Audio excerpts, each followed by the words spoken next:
Seja muito bem-vindo a mais um episódio do Midcast. Não sei falar o bordão do Ribeiro, mas seu programa, seu podcast de pessoas em destaque em Apucarana e região. E hoje a gente tem um convidado muito especial, hein, Fábio? Muito especial, vai rolar muito assunto bacana hoje aqui. Aí, Fábio, e temos aí o que você acha, Paulo? Estamos aqui com outro convidado no Silvão. O tema, Fábio, que a gente explorou nos outros convidados, a gente sempre falou, né, permeou, mas hoje a gente vai se aprofundar, né? Estamos aqui com o Daniel Trindade. Uma salva de palmas para eles aqui. E o tema principal aqui que a gente vai tentar falar é um pouco de ciência e fé. Pode se apresentar, Daniel? Como? Bom, primeiramente, gostaria de agradecer muito o convite, toda a equipe do Midcast. É um prazer imenso poder estar aqui com cada um de vocês. É uma honra, né, estar compartilhando um pouquinho de tanto assunto legal que nós vamos poder estar conversando hoje. Ciência e fé, TDI, parte até mesmo profissional de reciclagem de resíduos químicos, que é algo diferente também no mercado, algo único, mas que a gente também faz, né? Então tem assunto demais hoje aqui, viu? Tô bem animado. Um grande abraço aí para todos que estão assistindo o vídeo. Espero que vocês gostem do conteúdo que nós vamos estar trazendo para vocês hoje também, viu? E não deixe de curtir e compartilhar também esse vídeo, hein, pessoal? É importante aí, já tô fazendo a propaganda aqui, hein? Valeu, Daniel. Daniel, a gente tem um mimo aqui para quem, os convidados especiais aqui como você, né? Obrigado. O nosso merchanzinho, o nosso mimo aí do Foto Nikon, viu? Parceiro nosso aí que faz com a gente traz uma lembrança aí para as pessoas especiais como você, viu? Legal demais. Pode Aí, abrir já? Pode, com certeza. Aqui, rapidinho. Foto Nikon, parceria com a gente aí. As meninas sempre muito bem simpáticas com a gente. Sempre, né, utensílios de utilidade. Aí, ó, vê se tá certo. Galera, ó. Aí. Ó, vem com o nome, pessoal. Ó, que honra, hein? O pessoal da Foto Nikon aí, valeu também, hein? Demais. Tranquilo. Ô, Daniel, você tá acostumado, né? A gente já falou aí, a entrar em debates sobre ciência e fé, vai em outros podcasts. A gente vai descobrir, vai falar um pouquinho mais sobre isso, né? Mas, né, para quem não te conhece, eu gostaria de saber um pouquinho, né, sua trajetória. Quem é o Daniel? Geralmente você vai para debater, né, fazer uma apologética aí, mas a gente vai tentar sempre falar para o público, né, mais leigo. Mas quem que é o Daniel? Eu queria que você falasse um pouquinho da sua trajetória, desde a infância, como que foi, né, qual influência você teve, o que você faz, né, hoje. Legal demais. Bom, meu nome é Daniel Trindade, eu sou casado, tenho 30 anos, sou muito bem casado, né, com uma esposa maravilhosa chamada Sara, que inclusive vai estar assistindo esse vídeo aí. Um grande beijo para você, meu amor, te amo demais, viu? Eu sou nascido em Governador Valadares, no estado de Minas Gerais, Johnny. Um estado maravilhoso, incrível para todos os mineiros aí, ó, pessoal. Daqui o Paraná é bom demais, viu? Por exemplo, a comida de Minas, rapaz. Não tem como, minha avó é mineira, rapaz, não tem jeito, hein? Não dá, cara, não tem como disputa. competir, né? Não tem como competir. Então, sou nascido e criado em Governador Valadares. Meus pais, né, eram Almir e Zeina, que hoje estão morando em Indaiatuba, no estado de São Paulo. Tiveram uma função extremamente importante na minha vida, principalmente para quem eu sou hoje, desde aspectos da minha fé, hoje bem estabelecida, até também nas questões profissionais, até onde eu cheguei também no TDI, no Ciência e Fé, a influência dos dois durante todo o meu crescimento, né, que me ensinaram o caminho em que eu deveria andar desde cedo e que me deram todas as instruções ali, me ensinando desde cedo também que a ciência não é inimiga de Deus. Na verdade, a ciência, ela caminha ao lado da Bíblia, ela caminha ao lado de Deus, né? Ela revela, inclusive, Deus de uma forma incrível, a qual nós vamos estar falando aqui. Eu sou formado na área de Química Industrial. Eu também tenho técnico em administração e meu mestrado é em engenharia ambiental e eu estou finalizando meu doutorado na área de materiais, química de materiais, onde eu trabalho ali com a síntese de alguns materiais porosos, como por exemplo zeólitas. É um nome diferente, Mas é um material incrível, é simplesmente incrível esse material. Aqui no Brasil, nós somos a primeira empresa realmente brasileira, né? Com exceção, claro, da fábrica de catalisadores Carioca, que é uma grande empresa da Petrobras, que faz alguns tipos de zeólitas específicas ali para craqueamento de petróleo, então é Uhum. um nicho bem específico deles. No nosso caso ali, o desenvolvimento da zeólita é para uma outra área. Então somos a primeira empresa que estamos sintetizando a zeólita. Uhum. Não estamos com zeólitas naturais, que são Uhum. um material extraído, né, do meio ambiente e tudo mais. Não é esse. São uma Zeólitas. zeólita sintética. Uhum. Então é um material poroso, Uhum. né, que faz um trabalho de, por exemplo, Hum. ela tem uma característica que a gente chama na química de Uhum. elevada CTC, que é Uhum. capacidade de troca catiônica. Uhum. Então, o que que isso quer dizer, né, para traduzir para o público que não é da área? Que basicamente ela vai querer trocar cátions. O que que é isso? Ela vai querer, por exemplo, se você pega esse material, que é um pó, e você coloca ele no meio de uma água, e essa água, às vezes, ela está contaminada ali com vários metais, só que não é metal, por exemplo, metal sólido igual a gente vê, é aquele metal que está dissolvido na água. Que está ali que você não consegue ver, ele está dissolvido, está com uma alta concentração de metal. Na hora que você coloca esse pozinho na água, esse pó puxa todo esse metal para dentro da Uhum. estrutura dele e prende ele lá. E aí a água fica purinha, Pura. purificada, e você trata essa água, né? Então a gente Uhum. trata E efluentes. hoje é feito como decantação, como que é? Então, hoje você tem um processo de tratamento de efluentes, que é inclusive uma das áreas hoje que a gente trabalha na nossa empresa, né?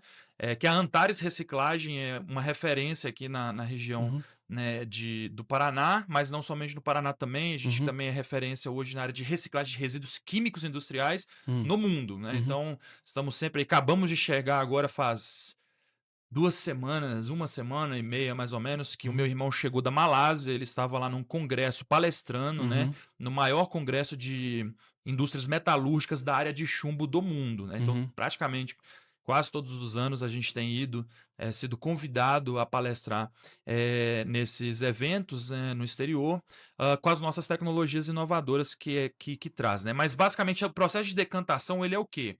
Ele também é chamado, conhecido às vezes de sedimentação, que é o quê? Quando você pega sólidos, esses sólidos eles vão lá para o fundo do líquido. Então Uhum. você tem um recipiente com líquido, Uhum. aí ele está todo ali cheio de sólidos. Se você deixa ele ali parado durante um bom tempo, Uhum. esses sólidos eles vão pesando, porque eles Uhum. são mais densos do que a água. Uhum. Então, como eles são mais densos, são mais pesados do que a água, eles vão indo para o fundo. Uhum. Isso é uma das etapas do processo de tratamento de efluentes, Uhum. tá? Então, por exemplo, você faz a floculação, a Uhum. coagulação ali, né, para aumentar o peso desses flóculos e aí sim eles decantarem e irem Uhum. para o fundo e aí depois você retira eles, né, por um processo ali, né, você abre um ladrão lá do fundo, né, uma Uhum. tubulação que aí você retira todo esse sólido que está lá no fundo e a água mais purificada fica na Uhum. parte superior, né? Uhum. Então você trabalha para ocorrer esses processos, normalmente a gente utiliza químicos, Uhum.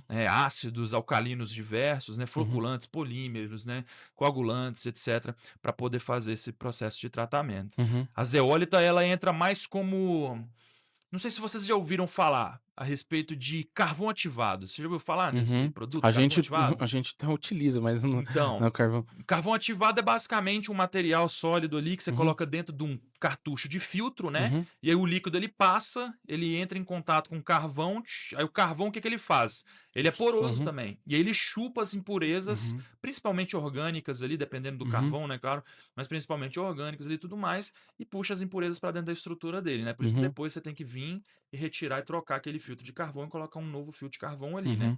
No caso, a zeólita funcionaria mais ou menos da mesma forma, só que ela é branquinha, ela trabalha com elevada CTC, uma eficiência muito maior do que o próprio Uhum. carvão ativado, e é um material extremamente hoje nobre no mundo todo, Uhum. mas no Brasil ele ainda não chegou. Por quê? Uhum. Porque a gente, né, ainda está atrás em muitos aspectos de tecnologia, de tratamento de Uhum. efluentes e outros fatores, né? Uhum. Mas a Antares está. E a Ionic, né, que Uhum. é a minha empresa também, que é uma spin-off da Antares, Uhum. ela... Desculpa, é o que da Antares? Uma spin-off. Pra quem não entende, não Então, leigo. é que assim, você tem a startup, né? Aham. Que é quando o cara ele começa ali uma ideia, ele tem um produto ali, uma ideia, e Aham. etc. E ele vai lá e começa, então, buscar investidores, Um etc. tentáculo ali, né? Um braço. Isso, para Aham. tentar alavancar alguma coisa. No caso da spin-off, ela é o que quer dizer spin-off? Spin é girar, Uhum. né? Igual quando você vai girar alguma coisa, você fala que é um termo em inglês, né? Uhum. Que é de girar.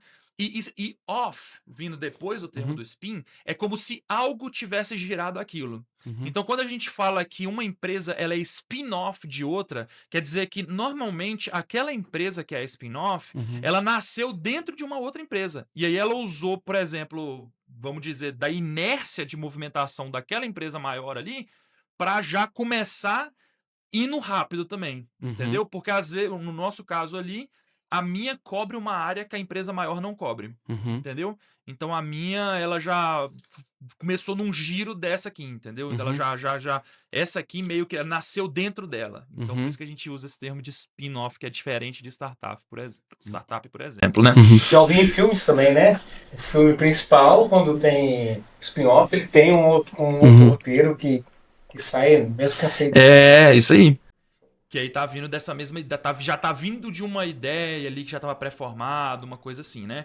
É bem interessante quando a gente pega para poder avaliar por esse lado. Uhum. Então hoje a Ionic, ela em parceria aí, inclusive queria mandar um abraço pro Murilo aí e tal, que é uma das grandes mentes também por trás de vários desses projetos. É um cara especialista na área de zeólitas, de materiais porosos.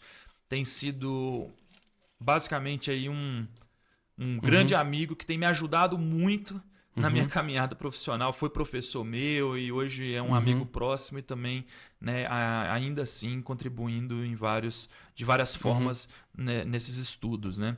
Então é uma tecnologia muito legal. Hoje a Antares em si não trabalha com a síntese desses materiais, ela trabalha mais com reciclagem de resíduos químicos industriais. Então a gente pega, por exemplo, ácido sulfúrico, que as indústrias usam nos seus processos produtivos, ácido clorídrico, ácido nítrico. Você dá um exemplo mais prático aqui de como que as empresas que você presta serviço aqui. Quer ver um case de sucesso? Que a gente mudou basicamente uma cadeia de reciclagem mundialmente. Foi um case assim que abriu a parte assim da Antares nas questões de reciclagem de resíduos químicos e que foi o projeto que a gente mais ganhou prêmios, inclusive o prêmio da Agência Nacional das Águas, que é o maior prêmio de meio ambiente hoje que tem no Brasil, dado lá no Congresso Nacional, lá em Brasília. Então fomos lá receber esse prêmio. Né? Então, para você ter ideia, o ganhador desse prêmio, né, a empresa ganhadora desse prêmio, ela vai representar o Brasil no Fórum Mundial das Águas, que no nosso caso, pela ONU. Porque no nosso caso, no ano que nós ganhamos, a gente foi para Daegu, na Coreia do Sul. Então foi assim, sensacional o projeto. Tudo pela graça e misericórdia de Deus, né? Ali trabalhando por trás de cada mente ali dentro da empresa, né? Mas basicamente o case de sucesso, né, que fez a gente ficar mais conhecido foi o case do ecoácido. Então, não tem as baterias automobilísticas, né? Bateria de carro. Essas baterias, elas possuem basicamente o quê? Né? Elas são uma composição de... Você tem aquela bateria, ela tem chumbo, plástico e ela tem uma água dentro. Né? E aquela água, o que ela é? Ela é ácido sulfúrico. Por isso que, por exemplo, a gente tem que pegar essas baterias e quando a bateria do carro acaba, a gente não pode pegar e jogar em qualquer lixo. Ela tem que sofrer algo que nós chamamos de logística reversa. Então, o produtor ele é responsável pelo destino final da vida útil daquela bateria. Então, normalmente, no Brasil e no mundo, as produtoras de baterias automobilísticas, elas também são recicladoras de chumbo. Porque aí elas têm que pegar toda essa sucata que sofre a logística reversa, são as baterias usadas, aí eles quebram essa bateria dentro de um triturador. Esse triturador é um equipamento que chama battery breaker, e aí eles pegam esse battery breaker, eles separam o plástico, o chumbo e o ácido sulfúrico. Antigamente, o que eles faziam? Eles pegavam o ácido sulfúrico e destruíam. Como? Neutralizando. Então, pegava um ácido, misturava com alcalino, comprava soda cáustica, cal, né? Esses reagentes químicos alcalinos, jogava no meio do ácido contaminado, porque ele não é mais um ácido puro, né? Ele vai ser um ácido com extremas concentrações elevadas de metais pesados, por exemplo. E aí eles neutralizavam, gerava muito lodo e muita água. Porque na química, toda reação de neutralização gera água e sal. Então gerava muito lodo de contaminação que tinha que ir para aterro industrial e gerava muita água contaminada que ia para a estação de tratamento de efluente das empresas. E aí os caras tinham que gastar muita grana para comprar mais reagente para tratar aquela água contaminada que estava vindo ali do processo de neutralização. Sem falar dos gases, né, de emissão à atmosfera feitos no processo de neutralização, que era CO2, que era emitido em altas concentrações, né? Então, o que a gente desenvolveu? Se o chumbo ele já era reciclado para virar novas baterias e o plástico ele já era reciclado para virar novas caixas de baterias e o ácido era destruído, a gente pegou, né, e desenvolveu ali. Meu pai foi o desenvolvedor, né, dessa tecnologia, que foi de purificação do ácido sulfúrico. Né? Então, basicamente... Seu pai é químico também? Não, meu pai é engenheiro de Minas, cara. Olha só que doideira. Inclusive, ele fala que a matéria que ele ia pior na universidade era química. E hoje a empresa gira tudo em torno de química, né? Engraçado isso. Mas E aí, o que nós fazemos hoje, então? Nós montamos uma URA, que chama, né? Unidade de reciclagem de ácido, dentro da empresa parceira, dependendo do volume que ela gera. Né? Então você tem empresas que geram muito ácido mesmo. E você tem empresas que geram menos ácido. Então, quando gera muito ácido, nós montamos uma unidade de reciclagem dentro da empresa mesmo. Dentro da empresa. Aqui em Apucarana você tem alguma empresa? Tem, por exemplo, a Eletran. A Eletran é uma dessas empresas que nós temos. Né? E aí, quando você então faz a quebra da bateria, já vem esse ácido para a nossa unidade, onde nós fazemos o processo de reciclagem. Feito o processo de reciclagem, são processos físico-químicos, né, que a gente chama. Você coloca reagentes, passa por filtros específicos, faz todo o tratamento, retira as impurezas. As impurezas que ficam retidas, o sólido, por exemplo, ele não é perdido. É landfill free que a gente chama, né? Que é aterro zero. Aquelas impurezas, eles voltam para o forno, porque aquilo é basicamente chumbo, tem altas concentrações de chumbo. Então vai para o forno, onde consegue ser reaproveitado. E o ácido purificado, ele volta para o mercado novamente. Então tudo se transforma mesmo e consegue ser reutilizado. Consegue é o que você está falando. tudo ali e recoloca tudo no mercado. E o impacto ambiental que isso causa é algo gigantesco. A gente tem ali, né, hoje os dados hoje nós estamos reciclando aproximadamente cerca de 6,5 milhões de litros por mês de produtos diversos, né? Então, assim, fora a área de outros produtos, como fertilizantes, que a gente também produz, né, etc. Então, assim, o impacto ambiental de você pegar toda essa quantidade de produto que antes estava sendo destruído, neutralizado, estava tendo uma confusão danada. E jogando embaixo da terra. Né, aterrando, e aquela confusão toda. E agora você tem, né, esse processo ambiental e tudo mais. Desculpa, Daniel. Faz muito tempo já que está tendo esse processo. E outra coisa, as entidades públicas também, eles estão de olho nisso, estão investindo. Ele é um cliente também. Na verdade, assim, a gente já tem um tempo que está, né? A Antares hoje já tem 30 anos. Essa tecnologia ela tem menos, não vai ter 30 anos, né? Ela vai ter. Essa tecnologia vai ter por volta aí de uns... Acho que vai ter uns 24, mais ou menos, por aí. Teria que lembrar certinho exatamente quando que a gente implantou a primeira, né? Mas é por volta disso. Nessa tecnologia, então, é mais recente, né? Aí tem a Antares, que começou bem lá atrás, né? Ele trabalhava em outras áreas. Então, de 30 anos, assim, a gente já passou pela parte de descontaminamento de lençol freático. Então, tinha contaminação dos postos de gasolina. Tem os tanques de gasolina que ficam lá embaixo do subsolo, né? E aí, às vezes, tem um vazamento ali. E o cara não percebe. Aí, de repente, quando vai perceber, que vai saber que estava tendo um vazamento de combustível, é porque uma casa que tem um poço artesiano lá no outro lado, lá, puxou lá no poço, lá, veio gasolina. Estranho. Entendeu? Tá puxando lá, tá vindo um negócio meio questionável. Aí começa toda aquela investigação. Aí é onde o posto tem que vir fazer, né, toda a investigação. Aí você vai furando poço em toda a região para saber aonde que tá, para puxar a água do lençol, você conseguir detectar se aquela água tá contaminada, se não tá, Mas do daí, que tá. mas daí é já o agente público que contrata, no caso... Aí isso aí, hoje quem trabalha mais nessa área tá sendo meu irmão, que a empresa dele é a Apex, ele trabalha dentro da Antares também, mas nesse tipo de serviço, spin-off. Né? que também é a empresa dele que trabalha nessa área, que é a especialização dele, inclusive, e tudo mais. Ele trabalha mais nesse aspecto. Então, ele pega esses projetos, né, onde tem algumas empresas ali que precisam, né, de fazer esse tratamento e etc. E aí eles, no caso, ele faz esse tipo de serviço hoje. Mas a gente foi o business da Antares durante muito tempo também. A gente também já trabalhou na área de mineração, abrindo ali. Às vezes o fazendeiro tem lá, quer saber se tem pedra preciosa lá e tudo mais, ele contratava meu pai, no caso, né, para ir lá e ver se tinha, né, se tinha um veio lá, se tinha alguma coisa, aí meu pai fazia toda... É porque hoje tá muito em voga a questão da sustentabilidade mesmo, né?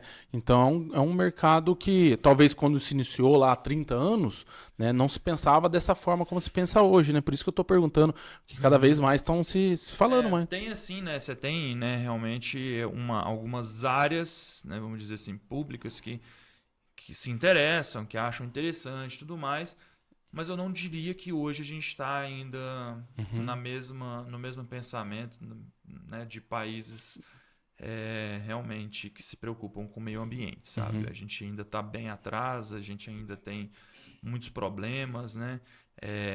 Estamos caminhando, estamos avançando e tudo mais, claro, né? Mas ainda tem muito que andar no Brasil nessa área. Entendi.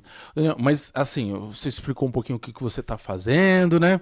A parte profissional, mas eu queria saber um pouquinho do Daniel Trindade lá na infância. Como que você era, né? Queria saber Cara, como eu era... você veio lá de Minas, né? Você falou que veio de Minas. Uma curiosidade minha, né? Assim, isso é até muito mais forte em Minas do que aqui. É a parte do meu apelido. Lá em Minas eu sou conhecido como Panda. Panda? Como Panda. Por quê? Por causa do grande... Porque eu era tinha uns 8 anos de idade ali, mais ou menos, uns 10 anos de idade, um amigo do meu irmão lá, brincando lá e tal, falou que eu parecia um panda e aí pegou, cara. E realmente eu parecia. Eu tô sentado aqui, pessoal, mas eu tenho 2,3 m de altura e sou um pouquinho cheinho, sabe? Então, tipo assim, parecia um urso mesmo, assim, de quando eu era mais novinho e tudo mais. E, assim, sempre tive Você nasceu num berço cristão, no caso, né? Sim, isso que eu ia falar agora. Sempre tive, assim, a minha fé bem estruturada, bem formada. A gente passa por processos na nossa adolescência ali e tudo mais. Eu queria saber um pouquinho disso. Chegou algum momento de contestação? Porque tem sempre, né? Teve. Como que foi? Conta pra mim. Assim, o meu momento de contestação foi... momento que eu passei na minha adolescência, que eu acabei, assim, por ter algumas dúvidas, deixado essas dúvidas me esfriar na fé. Principalmente porque você veio de umas ciências, né, naturais ali, né? Então você questiona um pouco mais, geralmente quem vem, ele tem que ser mais pragmático, ele é mais cartesiano, né? Quem vai mais nas ciências exatas e naturais, né? Eu tive alguns momentos assim... Como que foi? E assim, eu tive momentos que eu não tinha resposta e até eu achar a resposta eu ficava frio, sabe? Eu ficava buscando pela resposta e ficava frio. E eu tive isso tanto na questão da ciência, porque em um determinado ponto, não sempre, mas eu fui evoteísta durante um tempo. Explica pra galera o que é isso. Cara, esse é um assunto que rende. Esse é um assunto que... E se eu for falar aqui, ó, o pessoal de casa, eu já vou falar, ó. É um negócio perigoso. E eu fui durante muito tempo evoteísta. Evoteísta é evolução teísta. É aquele cara que acredita que a evolução pregada por Darwin aconteceu daquela forma. Porém, em vez de serem processos não guiados... houve um dedinho de Deus que guiou os processos. Tá, que daí a gente vai chegar um pouquinho na TDI aí. Vai chegar um pouquinho ali mais na Evotei, frente. mas não conhecia esse termo. Evotei. A gente pode falar sobre ele, que aí aborda os aspectos cristãos e também os aspectos que pensam? Resumidamente, é isso que você falou. É isso aí. Então, tem um dedinho de Deus ali guiando. Eles falam assim, ó, que a evolução aconteceu daquele jeitinho mesmo, porém vai ter o dedinho de Deus ali que vai ter só falado, ó, a mutação vai acontecer. Se bem que assim, Mas com 14 anos você teve... cara, pior, porque assim, o meu pai, se ele ver esse vídeo vai ficar até bravo, mas sempre me ensinou isso. Porque ele não conhecia a ideia mesmo de uma outra proposta criacionista. Tanto que ele usava um termo que me marcou muito, eu lembro disso sempre, até hoje. Ele falava assim, mas Daniel... porque é bem nessa época que eu tava meio, assim, sabe? Tipo, tentando descobrir, entender as Tava em respostas dúvida, e tudo mais, né? Porque eu falava assim, cara, na hora que você entende de Bíblia, não tem como, você tem que fazer uma escolha, porque você vai ter que fazer isso, cara, não tem como você Tem que ter um salto e de ao fé, mesmo tempo aceitar a Bíblia, entendeu? É tipo, existe um grande cruzamento ali, e na época eu nunca tinha ouvido falar de TDI, nunca tinha ouvido falar de uma outra opção, eu só sabia aquela opção de tipo assim, não, Deus ele tá junto com a ciência e tudo mais, e aí meu pai usava um termo comigo, que inclusive eu ensinei muita gente falando isso, eu até me arrependo, nesse único termo eu me arrependo, né, nessa época, mas graças a Deus, né, meu pai foi a grande influência para que eu pudesse hoje estar onde eu tô, né. Mas nesse momento específico ele falava, né? Tipo, o que você acha? Você acha mais complexo Deus ir lá e desenhar um animalzinho ou ele criar as leis da física, da biologia, da química e tudo mais? E na frase que ele falava, de certa forma, estava meio que errado por vários ângulos. Porque nem no criacionismo bíblico mesmo, assim, que o cara ele vai crer num criacionismo, mesmo porque existe essa diferença, né, e tudo mais, não entende dessa forma. Não entende dessa forma. Como que entende? E cara, a gente tá começando uns assuntos assim que tem tanta coisa que eu não quero esquipar perder, tá. as coisas, né? Tá. Eu queria tipo, destrinchar algumas coisas primeiro e depois a gente ia entrando nesses outros e destrinchando os outros, porque senão a gente sai de assuntos meio incompletos, né? Então ele colocava dessa forma, eu falava, não, claramente, obviamente, que Deus ele pode todas as coisas, ele pode fazer do jeito que ele bem entender. Então, se ele quisesse fazer, por exemplo, ele fez com 6 dias, né? Toda a criação, né? Ah, por que ele fez com 6 dias e não com 1? Entendeu? Então, simbologia. Né? A gente não sabe. Ele escolheu que fosse feito 6 dias, que fosse feito 1 por 1. Entendeu? Então, assim, existem algumas coisas que realmente a gente não vai conseguir chegar e bater o martelo e falar, tem que ser daquele jeito ali porque ele estava... Não. Algumas coisas ele deixa a resposta pra gente, outras coisas ele não deixa a resposta pra gente. Mas, por exemplo, quando a gente pega o evoteísmo, e aí a gente está falando da evolução darwiniana, e você é médico, né? Você sabe, você conhece como que a teoria é e tudo mais. A gente explora muito isso. Você fala que as coisas elas começaram lá no início, onde você tinha uma Terra com uma atmosfera diferente, com gases diferentes, com temperatura diferente, com raios caindo, ou seja, energia batendo ali e tudo mais, etc. E tudo isso numa sopinha que tinha ali de águas, com alguns químicos que tinham ali, que muitos falam que inclusive, né, era o chomps, né, que tinha ali, né, que são alguns elementos químicos, né, essenciais para a vida. Você fala, não, onde tem chomps vai ter vida e não sei o que, não sei o que lá, né? E no meio da água, né? O que é uma grande de uma mentira, né? Porque você sabe que você tem ali um monte de coisa competindo, né? Você tem ΔG, que tem que ser favorável para que a reação ocorra. Você tem a homocrialidade, que é um grande problema para a evolução química, né? Que é você fazer as reações químicas acontecerem, elas acontecem 50% favorável e 50% destruindo as favoráveis, né? Que são como se fosse mão direita e mão esquerda nas formas dos compostos químicos, né? E tudo mais. Então, até agora a gente está vendo mais esses aspectos, né? Vamos dizer, científicos, né? Mas o mais importante é que você está falando que está tudo evoluindo da morte, tá? Então, você não tem vida, aí você já quebra a lei ali de vida gera vida, então você está falando que a vida está sendo gerada aleatoriamente de um jeito totalmente sem propósito, sem nada, desgovernado. Só fazer um adendo aqui. A gente vai entrar nisso aqui depois, mas só para eu não perder essa pergunta. Eu acho que não sei, Aristóteles, o São Tomás de Aquino fala que tudo depende da causa, né? A teoria química, ela também, ela explica ele explica uma causa? Não. Você fala para Deus? Não, Deus ele tem que ser a primeira causa. A primeira causa. Mesmo essa reação química tem que vir... Se Deus ele fosse uma causa, ele não era Deus. Ele era uma criatura. Antes da reação química teria que ter... Deus ele é. No início ele era o verbo, Entendeu? É aquilo ali. Ele é. Ele tá ali. Ele é atemporal, ele tá fora do tempo, ele tá fora da matéria, ele tá fora de tudo. Não tem como ele ser uma causa. Entendeu? Porque senão a gente fica naquele ciclo. Não, ele é ser a causa não, mas ele ter dado o dedo da causa, né? Vou fazer uma analogia aqui boa. Tudo é movimento, né? Movimento, né? A causa uma fileira de dados aqui. Alguém tem que. O dominó que você diz assim, dele bater e o negócio. Isso, no caso dessa reação que você tá falando lá no início. Sim. Aí a gente pode discutir como que ele fez todos os processos de criação. Só que aí entra o problema que eu falo pra você, que é o seguinte. Que é onde a gente tem que ligar a linha, que a gente tá dentro de uma linha tênue, que é o seguinte. A gente tem a ciência, do jeito que a gente entende e compreende dentro da sala de aula.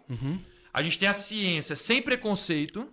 E aí a gente vai ter ainda a teologia, que é algo que nós que somos cristãos temos que levar em consideração. Então o evoteísmo, ele leva em consideração prioritariamente o seguinte, ciência.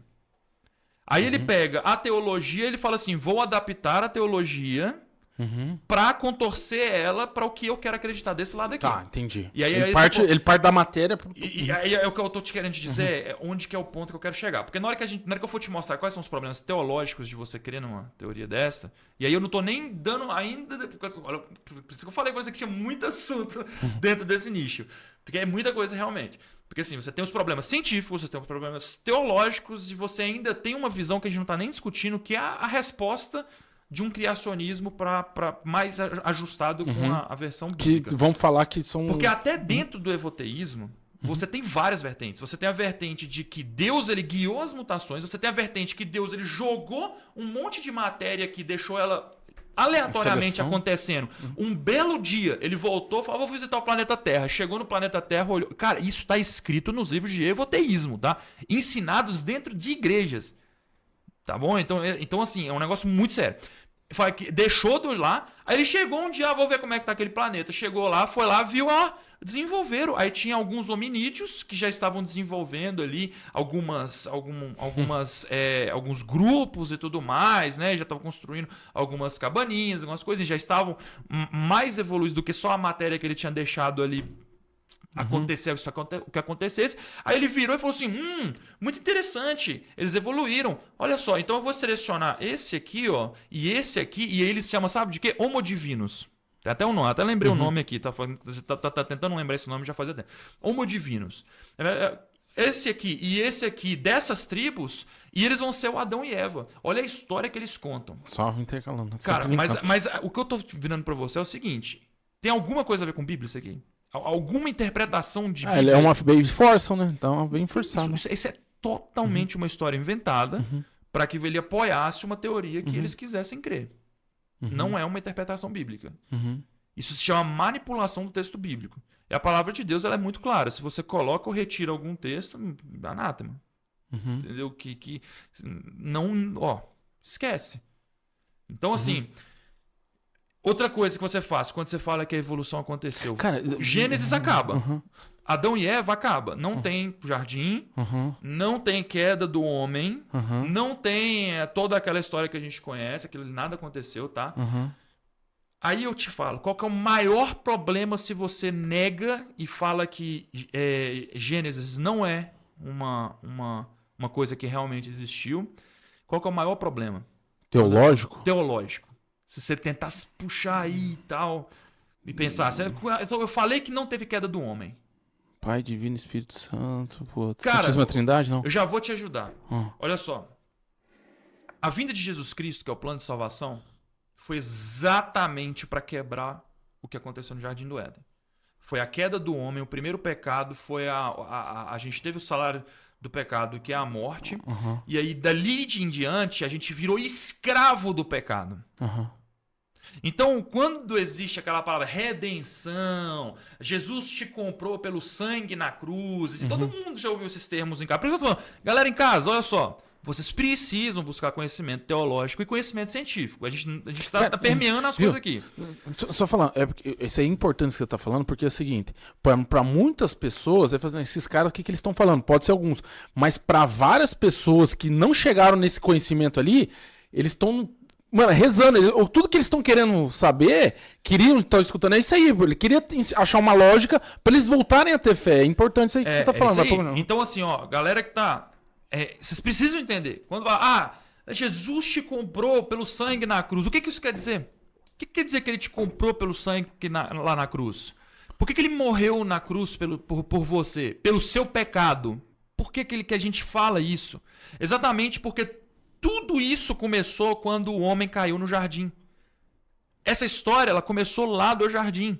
Ele veio para comprar a nossa liberdade. Hoje nós não somos mais escravos do pecado nem nada disso, pelo preço que Jesus Cristo pagou na cruz por mim e por cada um de vocês. E por cada um aqui dentro dessa sala. Então, se você fala que não teve jardim, você está falando que Jesus Cristo veio para cá para quê? Para contar histórias de mentira? E sem falar das referências que nós temos dentro da Bíblia, diversos textos em épocas totalmente diferentes, centenas de anos, milhares de anos de espaçamento, autores totalmente sem ligação e conexão nenhuma entre um e outro, que citam o texto acontecendo lá atrás e na frente, inclusive, do jardim. Então, assim, a gente precisa ter essas questões em mente, porque às vezes parece ser algo lindo, igual foi para mim durante muito tempo. Sabe, Johnny? Eu falei assim, resolvi os meus problemas. O que está sendo pregado dentro de salas de aula, eu posso chegar aqui e falar assim, ó, ok, cara, é isso mesmo. Só que em vez de ser aleatório, igual a minha professorinha falava, não, na verdade, isso aqui foram processos guiados por Deus. E quando que você teve esse insight? Quando eu comecei a estudar a respeito. Que aí eu fui atrás de resposta. E é onde eu falo, se você está no impasse, vá atrás da resposta para o seu impasse. Não trave na sua fé e pare igual eu fiz durante um tempo. Busque o conhecimento. Entenda o que a palavra de Deus quer dizer. Existem livros da Bíblia que são literais? Existem. Existem livros da Bíblia que não são literais? Existem também. Então, por exemplo, Apocalipse, quando fala lá das bestas, dos cavalos, né, dos cavaleiros lá e tudo mais, etc. Quer dizer que vai passar 4 cavalos aqui e tudo mais correndo e com cavaleiros em cima. Não quer dizer isso. Ali, claramente, nós vemos que é um livro, Apocalipse, é um livro que ele está ilustrativo, ele está nos mostrando várias profecias, várias coisas que irão acontecer, só que de formas que não são literais, são figurativas. Já quando a gente vai para Gênesis, a gente faz a interpretação do texto de Gênesis, e aí você estuda o texto de Gênesis, você vê o que o texto te diz, os termos no hebraico, porque o Antigo Testamento é hebraico e aramaico, o Novo Testamento é grego, né? Então você vai entender o grego, o hebraico e aramaico do Gênesis ali, você vai entender quais são os termos utilizados, não só no início, mas durante todo o livro, que o escritor ele tem um padrão, cada escritor, né? Cada escritor do livro ele vai ter um padrão que ele segue, a gente utiliza tudo isso dentro das áreas de estudo, para saber, por exemplo, se aquilo pode ser literal ou se é considerado uma ilustração, uma coisa figurativa. E quando a gente vai para o livro de Gênesis, a gente vê inúmeros, mas tipo assim, inúmeros pontos que afirmam fielmente que é um livro literal. Então, é por isso que eu falo, o conhecimento ele é bom para que a gente possa fortalecer a nossa fé, para que a gente possa compreender mais aquilo que Deus quer falar com a gente e através da gente também. E para que a gente possa sanar aqueles gaps que a gente tem, aqueles buracos que a gente tem na nossa fé, que muitas vezes não faz o menor sentido, que a gente fica com aquela dúvida na nossa fé. A gente fala, como é que eu vou resolver isso? Só para pegar um gap aqui rapidinho. Eu sei que, por exemplo, quando você vai entrar ver alguns debates dos caras de apologética e... Quer que eu pegue aqui? Quando você vai ver... Tem uns sem gás aqui. Quando você vai pegar uns caras... Apologética, para quem não sabe, é o pessoal que... Em defesa da fé, né? Que defende a fé contra quem contra ateus e tudo mais, mas sempre da parte do respeito, da lógica, tá bom? Da racionalidade. Então, quando você vai pegar alguns apologéticos que eu já vi, assim, alguns debates que eu vi, é o seguinte: primeiro por que existe? Geralmente foi uma convenção, né? Deus é uma convenção e vai mudando com o tempo, né? As pessoas vão. Eu sei que uma das formas de você acreditar num Deus monoteísta, eu não tô falando do cristão, tô falando um Deus uno, é através da moral universal. Então, assim, daí, e do simbolismo, daí entra essa árvore a simbologia da árvore da vida, que tem em várias culturas, também é uma forma de simbolismo. Mas a moral universal te faz, por que todas as culturas falam assim que, por exemplo, matar um inocente errado. Isso aí daí você vai pegar um antropólogo, né? Daí a moral acaba aí. Só que você está falando, literalismo. O que diverge um pouquinho é a moral de costumes, algumas coisas que não são moral universal, né? Então, por exemplo, lá na Roma Antiga tinha a monogamia. A monogamia era monogamia, mas pular a cerca ali não era algo tão sagrado, né? O cristianismo que trouxe isso, como alguns outros comportamentos, né? O sagrado que trouxe. Como que você, não sei se você tem essa resposta ainda, eu não sei, mas como que você, através do monoteísmo, você consegue realmente focar e falar, não, através da lógica você consegue ver que Jesus é a verdade mesmo. A palavra, a Bíblia deixa clara que existe um Deus só, somente um Deus. Aí entra aquela história que é o seguinte, Daniel, calma aí, é um Deus, mas né, como que a gente explica a Trindade? Aí aquele... Até ouviram, não sei se vocês já ouviram falar aí do pastor César Cavalcante, mas ele falou assim, um dia ele tava lá no podcast dele, ele tava até comentando, ele falou assim, ele é na minha opinião, tá? Na minha opinião, ele e o Tassos Licurgo hoje no Brasil são os maiores apologetas. Tipo, pra defesa de fé mesmo, eles são os caras, assim, cara, sensacional. Os caras são muito bons. Mas ele ainda... Tem um americano também, né? Tem uns caras eu sou péssimo com o nome, mas tem um americano... Tem uma galera muito boa. Tem uma galera muito boa. O próprio Olavo de Carvalho foi um apologeta também, né? O Olavo de Carvalho não conheço tanto a respeito dele, não tenho muita propriedade pra falar. Mas dizem que... eu tenho algumas referências que eu acompanho, né? O César Cavalcante é uma delas.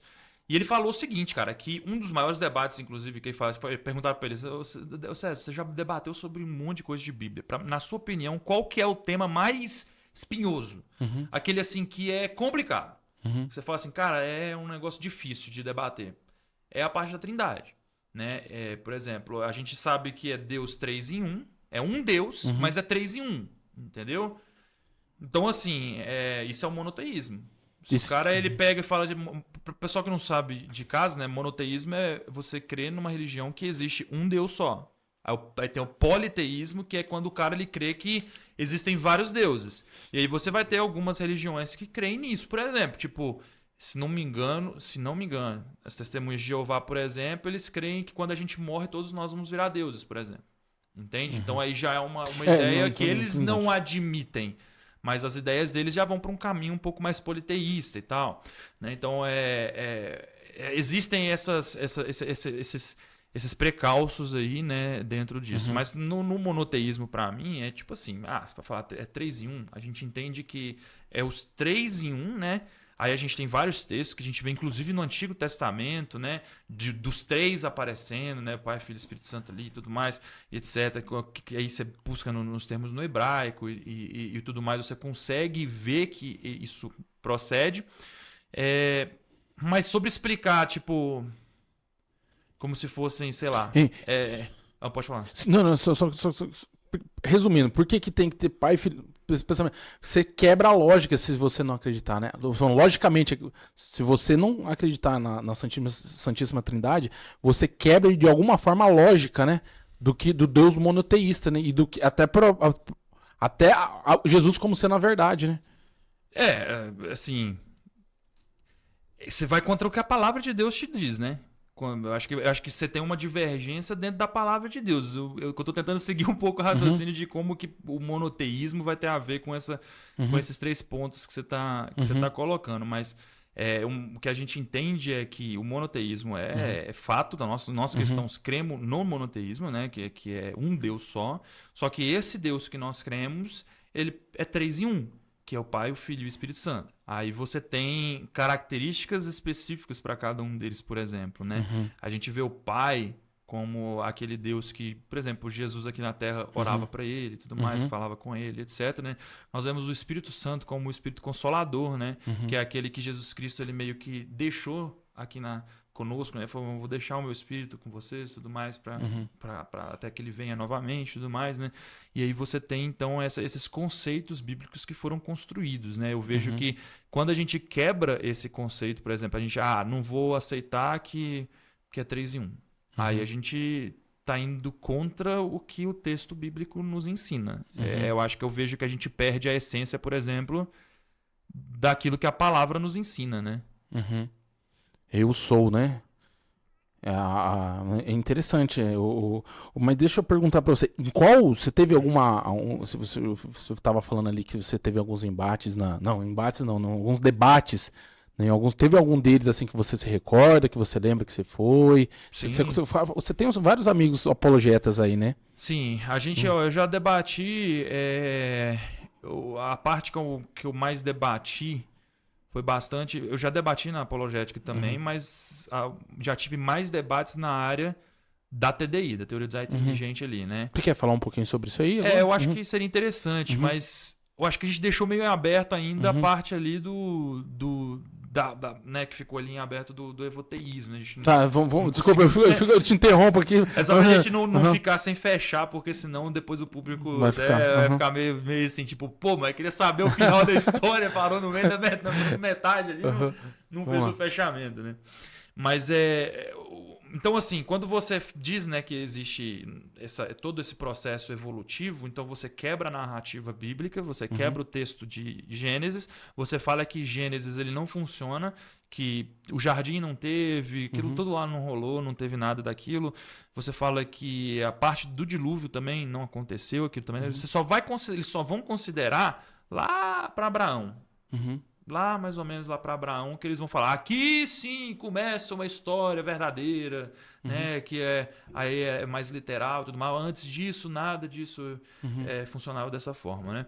E aí você quebra, por exemplo, acho que o maior significado, né, da vinda de Jesus Cristo, né, que é exatamente pela queda que houve do homem no jardim, todo esse processo e tudo mais, etc. Então, isso é um problema muito sério dentro da teologia, né? Eu chamo, inclusive, o evoteísmo, eu tenho chamado ele de o cavalo de Troia.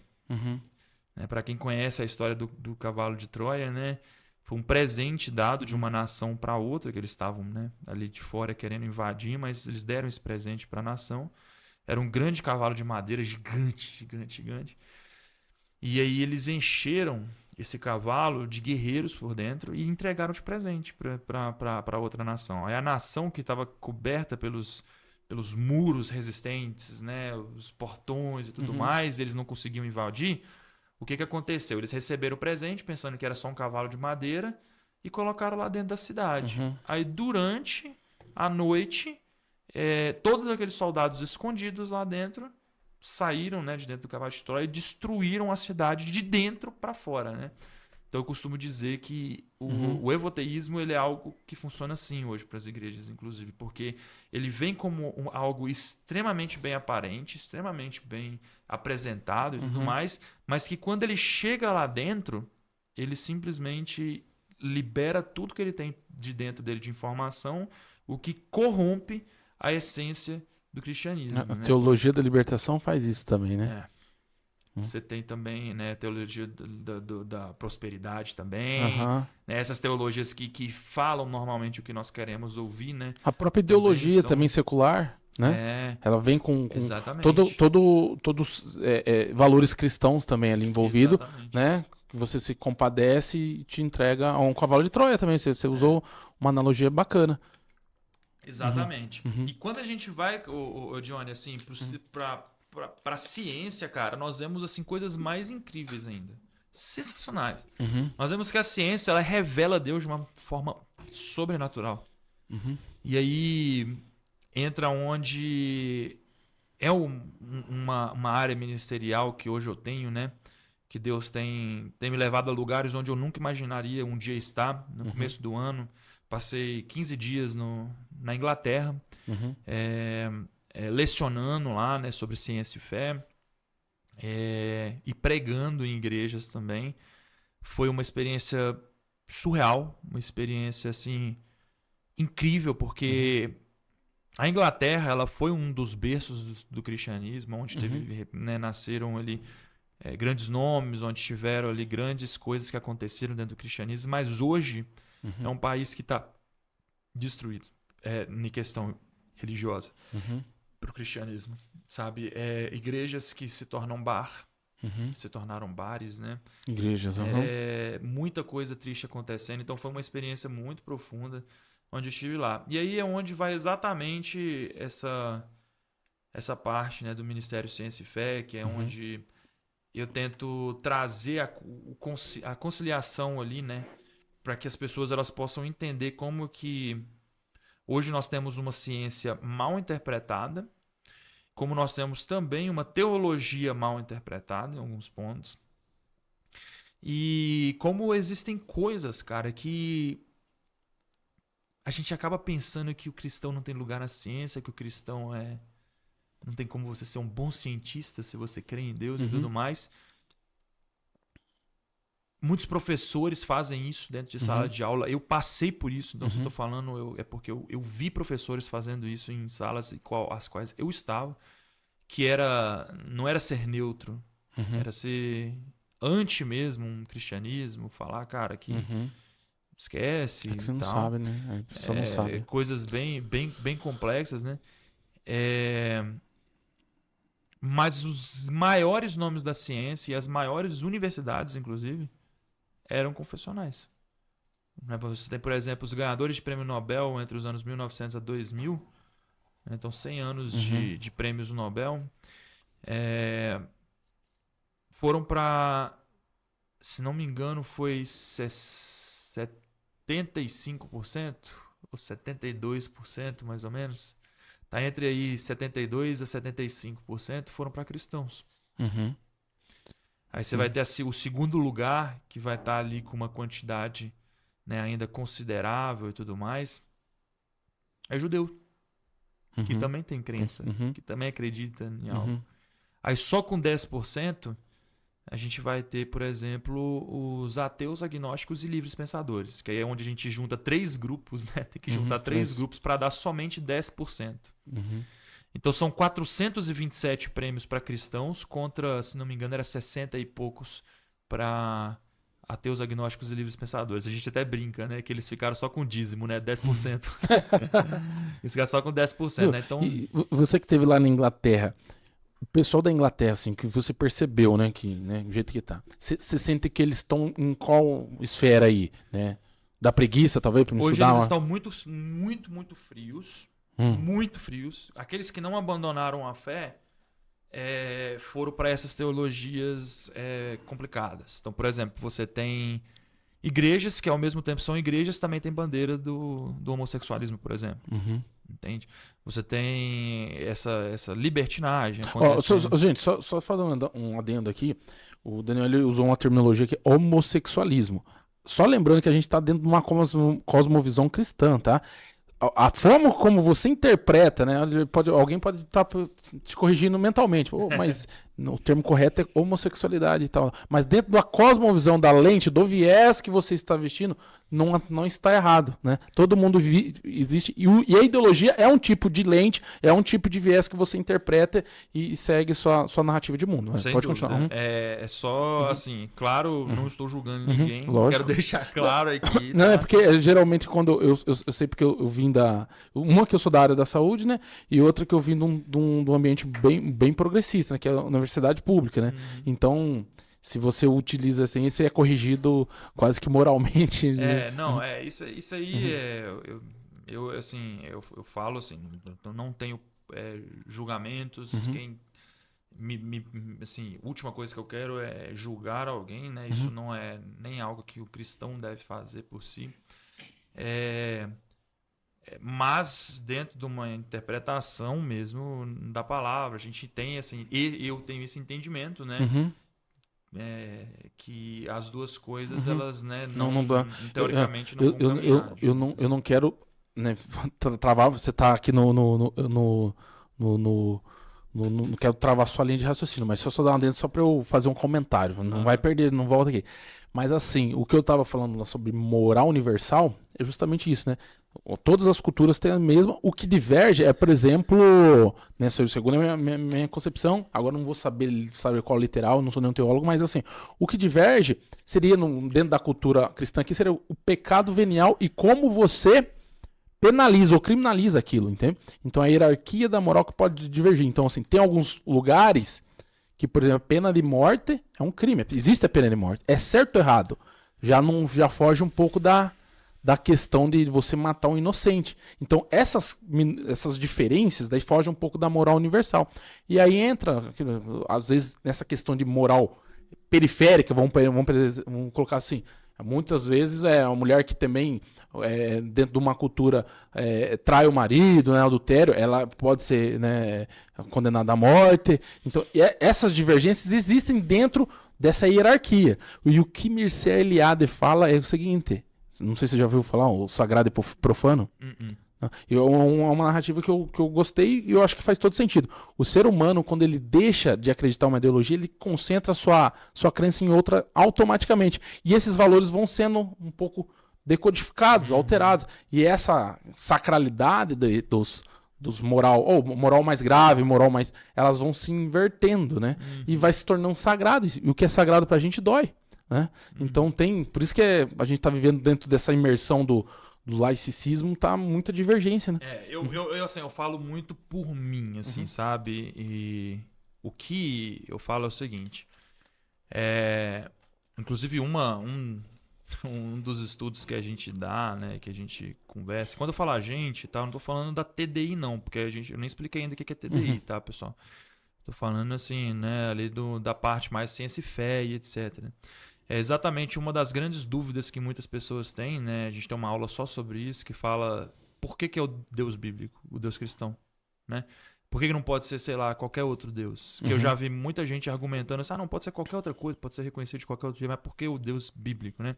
Então, a gente tem algumas perguntas que direcionam para essa área, mas o que eu sigo hoje, né, dentro de tudo que eu já estudei, dentro de tudo que eu já aprendi, e até mesmo dentro da religião, não, né, dentro do cristianismo ali e tudo mais, eu não sigo, assim, a religião da igreja que eu vou hoje.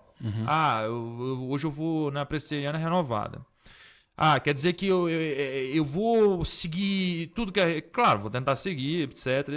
Mas o que eu sigo, o meu parâmetro, a minha régua, aquilo que me é de realmente aquilo que é o meu parâmetro que eu vou colocar assim do lado, todas as decisões que eu vou tomar e etc. É o quê? É o texto bíblico. É a Bíblia. Então, a Bíblia me dá diretrizes específicas sobre inúmeros assuntos.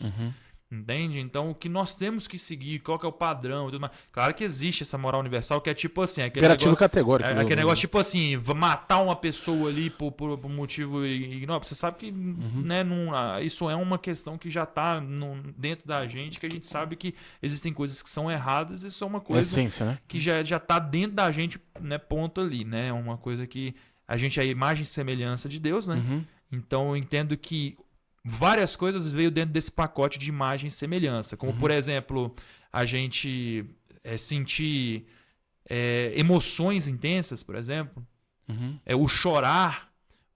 Você ouvir uma música, aquela música te deixar feliz, te deixar emocionado, te mexer com você e etc. A mãe com um filho, uma filha. Você tem questões hormonais? Tem questões hormonais, mas existem coisas que vão muito mais além, que não se tem uma explicação hoje ainda naturalista para falar, não, isso aqui evoluiu de uma forma para que hoje nós tivermos... Não. Que são questões mais profundas, que são questões que realmente você vê que só o ser humano tem, que outros animais não possuem, que outros animais, né, não vão ter esses atributos. Né? Então, falando de um ponto assim maior. E claro, sempre, né, o meu conselho as respostas, elas estão dentro da palavra de Deus. De verdade, cara. Se você vai, você estuda, você procura. Eu não tô falando de chegar assim, abrir, ler e vida que segue. Entendi isso aqui, pronto. Não, eu tô falando de estudar. Eu vou fazer uma pergunta aqui que realmente eu não sei e eu acredito que, como você estuda o TDI, eu acho que já até é uma ponte pra gente entrar. Como você explica, por exemplo, Darwin, né, o evolucionismo através da Bíblia? Por exemplo, ele pega lá um literalista e pega lá e fala, mas isso aqui, então vai contra a evolução. Como que você explicaria para um evolucionista? Bom, primeira questão, a TDI, que é a teoria do design inteligente, ela é uma teoria ultra minimalista. Cara, ela é muito minimalista. Ela é basicamente o que ela vai fazer é detecção de inteligência. Ela vai analisar, vai passar por uma metodologia científica e vai analisar se, por exemplo, alguma coisa pode ter surgido de uma maneira aleatória e não guiada, ou se aquilo foi algo projetado. Entendeu? Então, basicamente, o que ela vai falar é isso. Ela não vai falar assim, ó, foi o Deus tal que fez, foi a entidade tal que fez, foi feito de tal forma, o procedimento para chegar naquilo ali era X, Y, Z e aconteceu e não sei o que. Não. Ela vai unicamente falar assim, ó, isso aqui é projetado. Basicamente, ela vai falar assim, ó, pegar assim, ó, pega essa caneca. Ela vai pegar essa caneca, vai aplicar a metodologia científica para poder fazer a detecção e vai falar assim, essa caneca não pode ser gerada de forma aleatória. Você não precisa deixar lá tinta, porcelana, né? Acredito que isso aqui deve ser porcelana e tudo mais lá. Latas de tinta e pincéis e essa porcelana e tudo mais, você deixar lá muito tempo, ela não vai nunca virar isso aqui, entendeu? Então, basicamente, só que ela vai fazer isso para aspectos da vida, né? Então, a gente vai estudar isso dentro da célula, para processos químicos, biológicos, bioquímicos, para o universo. Né? Então, a gente vai estudar todas essas áreas, aplicar essas metodologias e ver se aquilo pode evoluir de uma maneira aleatória ou não. Então, esse é um ponto que eu preciso colocar aqui. Hoje eu sou um dos diretores da TDI no Brasil e da Sociedade Brasileira, né, do Design Inteligente. Então, esse é um ponto que muitas vezes a galera que conhece o doutor professor Marcos Eberlin é uma coisa que às vezes eles confundem. Que às vezes o Marcos ele tá falando nos podcasts, nos debates e tudo mais, mas o Marcos, quando ele vai para podcast, debate essas coisas, ele vai debater mais a parte de criacionismo bíblico terra jovem. E a TDI, ela não fala nada disso. A TDI, ela deixa, por exemplo, quem foi, por exemplo, a mente inteligente que projetou, né, a vida, por exemplo. Ela não vai discutir, ela vai deixar para filosofia e para teologia discutirem isso. Eles vão ter que discutir lá. Porque se a TDI falar assim, eu quero discutir quem é o criador, não tem como eu pegar, por exemplo, um pedaço de Deus e colocar no laboratório. E aí eu saio de ciência e vou para pseudociência. Então, para que seja mantido dentro da ciência, a gente mantém os procedimentos de metodologia científica, o que eu consigo analisar dentro de laboratório, o que eu consigo avaliar, o que eu consigo detectar, o que eu consigo medir.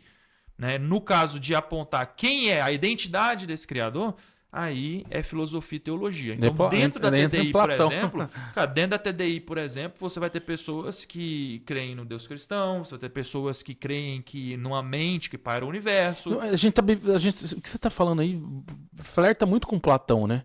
Porque Platão ele falava justamente de tudo que tem que antes já está no campo das ideias, né? Já são discutidas há muito tempo. Né? Muito tempo. Só que a TDI tem uma roupagem aí, né? Nova, né? A TDI ela vai fazer o estudo científico, né? Das evidências científicas ali, da célula, de tudo isso. Agora, quem é esse criador? Aí fica para filosofia e teologia. Eles vão estudar isso, eles vão discutir, eles vão debater, eles vão fazer essa parte para lá.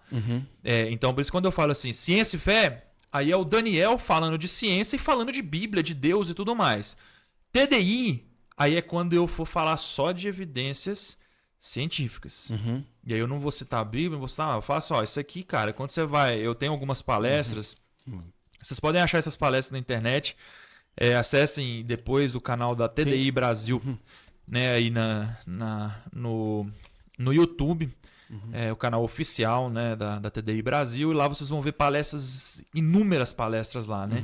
E vai ter algumas minhas. Então eu falo, por exemplo, sobre detecção de inteligência, né? Detectar uma mente. Acho que você consegue ver o canal pra gente aí, Fábio? Seria legal.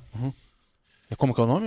TDI Brasil. TDI. Teoria do Design Inteligente, você colocar lá Brasil, assim, já vai aparecer no YouTube, no caso. Então, assim, aí eu tenho uma que é só sobre aves. Eu só falo sobre aves, cara. É um passarinho que a gente vê todos os dias ali. E a gente fala assim, cara, isso aqui é parte do meu dia a dia. Mas quando você vai ver a complexidade existente num passarinho, todos os mecanismos, sistemas dele que ele possui de voo, toda a mecânica de voo, as penas, cada uma das penas ali tem funções específicas, tem penas até mesmo sensoriais, entendeu? Isso aí tudo essas aqui, ó, são palestras lá do canal, ó. Então se você clicar aqui, eu acho que já vai, ó. Clica aqui, ó, nesse aqui, ó. Aí se você conseguir entrar no site, acho que visitar aqui, ó. Aí já vai pro site, né? Deixa eu ver. Tenta abrir a página do... Aí tá tudo como as prioridades para membros, né? Mas é esse mesmo a página, tá? Então é esse aqui o canal, Teoria Design Inteligente Brasil Oficial, né? E aí vocês podem acessar esse canal e ver aí várias palestras. E aí vão ter palestras minhas. Essas aqui são do congresso desse ano, que aconteceu agora em julho. Então tem algumas palestras que já foram lançadas, né, que o Rodrigo Silva, Casey Luskin, que é um grande, né, arqueólogo e antropólogo americano, né? É um cara assim, sensacional. Esse aqui é a Christine Marais, né, que esteve lá com a gente também. Aaron Pierce, então todos eles estiveram aqui no Brasil esse ano com a gente palestrando. Então aqui você consegue encontrar muito material e muitos dos meus materiais também estão aí. Só jogar aí Daniel Trindade dentro desses negócios que E quando você vai debater com alguém daqui, né, que são seus colegas, que, por exemplo, que são de outras religiões, daí precisa de salto de fé pra poder falar, não, o que eu acredito você não consegue, né? Na conversa pessoal você entende ali, você entende qual que é a visão de cada um. Então, por exemplo, você tem... Aí, ó. Aí, o primeiro, o segundo, esses aí. Aqui ainda tá, né? Aqui foi bioluminescência, foi lá no Rio de Janeiro, 2 anos atrás. Não, 3 anos atrás. Foi passado 2 anos. Você já tava sem cabelo, hein, cara? Aham. Aí, ô Paulo, você vai ajudar nosso amigo aí. Aí essa aqui foi a do ano passado, a minha desse ano ainda tá para sair. Ainda tem algumas palestras que ainda vão sair esse ano, a gente vai soltando de pouco a pouco. Né? Então tem bastante coisa legal. Essa aqui é sobre plantas e sementes, né? Então eu falei sobre as aves, essa aí foi só sobre plantas e sementes, design inteligente por trás das plantas e sementes. Esse ano eu falei sobre as borboletas, e aí você vê o processo de metamorfose, tudo acontecendo. Então aí, quando você vê esses mecanismos acontecendo, você vê que é impossível, cara, que processos aleatórios não guiados, mutações, elas gerem esses procedimentos, essa inteligência por trás de tudo. E a gente consegue até quantificar, né, no caso das mutações, o que elas estão gerando. Hoje nós vemos que mutações estão sendo deletérias, são destrutivas, elas são reorganização de informação genética ou destruição de informação genética, não é criação de nova informação genética, né? E a gente ainda tem isso quantificado, de 50 a 100 mutações deletérias por geração. Então, seu filho... Você tem filho? Ainda não. Não, mas se um dia você tiver filho, o seu filho vai ser 50 a 100 mutações pior do que você. A geração do seu filho vai ser pior do que ele. Então, com o tempo, a gente ainda está piorando. Nós estamos evoluindo, se a gente fosse colocar no termo correto, né? Então, todas essas questões, né, científicas e tudo mais, dá pra gente aprofundar em alguns aspectos. Existem os pilares da TDI, existem muitas coisas que a gente consegue aprofundar, mas que assim, demanda tempo, né? Gera conteúdo e tudo mais. Né? E as pessoas hoje, dentro da Sociedade Brasileira de Design Inteligente, são pessoas extremamente qualificadas. Então, para quem conhece, por exemplo, o Marcos Eberlin hoje ele é só foi o primeiro sul-americano que conseguiu a medalha de maior honraria na área de espectrometria de massas da química, né? Que é a medalha Thomson. Ele tem uma reação química com o nome dele. Então você tem vários tipos de reação química. Existe a reação de Eberlin, que foi a reação que ele descobriu. Entende? É um cara que tem mais de 1.450 artigos publicados, que hoje dentro aqui do Brasil, né, em questões do Brasil não, né? Hoje no mundo inteiro é um número assim de deixar qualquer queixo caído. Ele foi o cara que fez o melhor laboratório de espectrometria de massas do país, da América Latina, né? Que foi o laboratório da Unicamp. Ele que fez aquele laboratório, né? Então, assim, são pessoas extremamente capacitadas. Não é tipo, o Zé ali que, né, acabou de formar e tudo mais. Não. São homens e mulheres que tem um conhecimento extremamente vasto, né, dentro das áreas diversas da ciência, né? E tá cada vez mais esse pessoal. É interessante que eles estão levando o conhecimento igual a gente tá fazendo aqui. Eles vão num podcast, porque muitas Sim. vezes, né, aquele o pastor, que eu sempre esqueço o nome Tasso dele, Licurgo. o Tarso, eu vi alguns debates dele dentro da universidade, ô Fábio. Então ele vai dentro da universidade debater, isso eu achei muito importante, Uhum. né? Porque geralmente é isso que tá. É por isso que eu entro aquela questão lá do sagrado e profano que eu falei, né? Porque quando você fica muito como Deus ciência, né? Você sacraliza muito a ciência, você tende a qualquer coisa, qualquer manifestação de fé que você interpreta como superstição. E você é muito visto como um tom pejorativo. Você não tem nem capacidade de contra-argumentar, porque a pessoa já está em processo de defesa, né? Já sacralizou a ideologia dela. E é interessante quando eu vejo assim, que ele tem essa possibilidade, ele vai, debate. Então, quem tiver aberto para poder dialogar e ver ele, né? É uma possibilidade de conversão, né? Sim. Eu acho que eu fui entender realmente, por exemplo, os problemas dentro do... Eu tive dois momentos de impacto, né? O principal deles, o maior deles, foi quando eu já estava na faculdade. Que foi o momento que eu entrei no limbo. Real, assim. Quase apostasia, né? Não, eu olhei assim, eu falei assim, cara, não faz o mínimo sentido.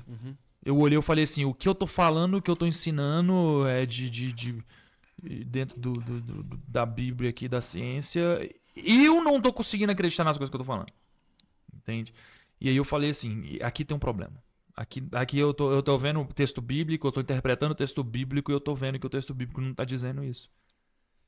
Então, assim, foi aonde eu tive que correr atrás, cara. Eu tive que ir atrás de respostas, descobrir o Marcos Eberlin, né? Comecei a assistir muito dos vídeos dele, comecei a acompanhar o Adalto Lourenço, assisti muitos dos vídeos deles. E outros também, nomes aí nessa parte do Ciência e Fé, TDI, etc. O que aí sim foi fazendo com que eu enxergasse. Porque eu estava no curso de Química, estava aprendendo Química, eu estava tendo muita dúvida, porque eu vi coisas na Química ali que não poderiam acontecer de uma forma simples para guiar uma evolução química. E eu falei assim, cara, tem alguma coisa muito errada. Eu estou vendo problemas dentro da ciência, estou vendo problemas dentro da Bíblia. Eu não sei o que eu faço. E aí eu acho que a galera que já teve em posições de, sei lá, liderança de jovens, essas coisas assim, algum dia, etc., vão se identificar com o que eu tô falando, que é quando você vê algo que tá errado.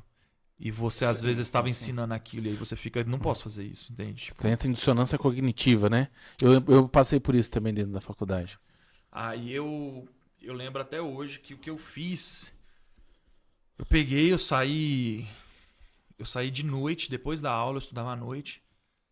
Viajei a madrugada inteira para poder, porque eu já estava acompanhando muito já os conteúdos do Marcos Eberlin. Eu falei assim, cara, eu vou atrás. Eu quero me aprofundar mais nisso. E aí ele tinha anunciado que lá no Mackenzie, lá em São Paulo, ia ter um evento que o Michael Behe ia estar lá. E o Michael Behe, cara, sensacional ele. Escritor, cientista, professor lá nos Estados Unidos, tudo mais, estava no Brasil, ele ia dar uma palestra lá. Eu falei, eu vou. Quero nem saber, eu vou. Aí conversei lá no trabalho, falei que eu ia perder um dia no trabalho. Assisti a aula à noite, saí da aula, viajei a madrugada inteira, cheguei na porta do Mackenzie lá, estacionei o carro numa rua. Cheguei um pouco mais cedo, né, do que era o evento. Dormi no carro lá até na hora do evento. Abri o evento, subi. Cheguei lá em cima. Beleza, vamos embora, quero assistir. Assisti tudo e tal. Falei assim, pô, eu tô aqui, eu vou tentar conversar com esses caras. E aí eu descobri, cara, que existem pessoas e pessoas, né? E no caso do Michael Behe e do Marcos, nessa experiência que eu tive, o que eu descobri foi que eles eram pessoas extremamente acessíveis.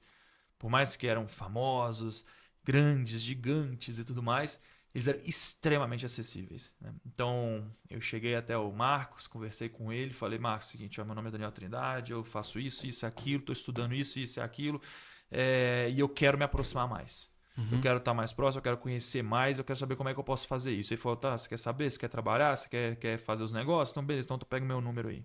Aí foi lá, me passou. Isso foi em quando? Quando, mais ou menos? Cara, isso foi. Foi cerca de uns 12 anos atrás. Uns 10 anos atrás, mais ou menos. Nossa, então não tava nem em voga essa, né, não tava na internet, o YouTube, esse podcast, assim, esse debate não tava. Você já foi lá atrás, já. Você já tava... Foi bem lá atrás. Uhum. Aí. Foi isso tudo. Acho que não foi 10 anos, não, cara. Acho que foi menos. Foi uns 8 anos, 8 a 7 anos. Que eu tô tentando fazer a conta de quando que eu vim aqui pro Paraná, que eu já tava aqui já. Vim pra cá há 12 anos, aí foi por volta de uns 8 anos atrás. Aí eu fui nesse congresso, então, encontrei com eles lá e tudo mais, a gente conversou e ele me passou o telefone dele, fiquei felizão. Aí eu falei, pô, vou tentar falar com o Michael Behe, né? Só que o Michael Behe era inglês, né? Não tem a língua, né? Ele é americano, né? Mas então tinha que falar inglês com ele. Falei, cheguei e vou conversar com ele. Cara, incrível. Eu acho que houve uma barreira da língua lá que ele ficou. As pessoas não chegaram para conversar muito com ele. Eu acho que nem todo mundo conseguia falar inglês ou tava com vergonha, entendeu? E aí teve um momento que ele ficou meio isolado, cara. Ele ficou meio assim. Aí, cara, na hora que eu vi ele meio ali viajando assim, já cheguei já. Aí eu cheguei, fui conversar com ele, pedi para ele se ele poderia me passar algum material que eu pudesse estudar. Aí ele falou, posso, toma aqui, ó, anota meu e-mail aí, me manda um e-mail de você, falando quem que você é, tudo certinho, que você conversou comigo aqui, e eu mando para você. Eu falei, tá bom. Aí eu falei assim, né, pô, vou mandar um e-mail, não vai responder nunca, né? Cheguei lá, preparei o e-mail. Quando eu cheguei aqui em Apucarana de novo, mandei um e-mail para ele. Cara, no mesmo dia, ele me mandou não só todas as palestras que ele deu no evento, como também outros materiais que ele já tinha escrevido, exclusivos e tudo mais, assim, sabe? Que era de coisa que ele tinha.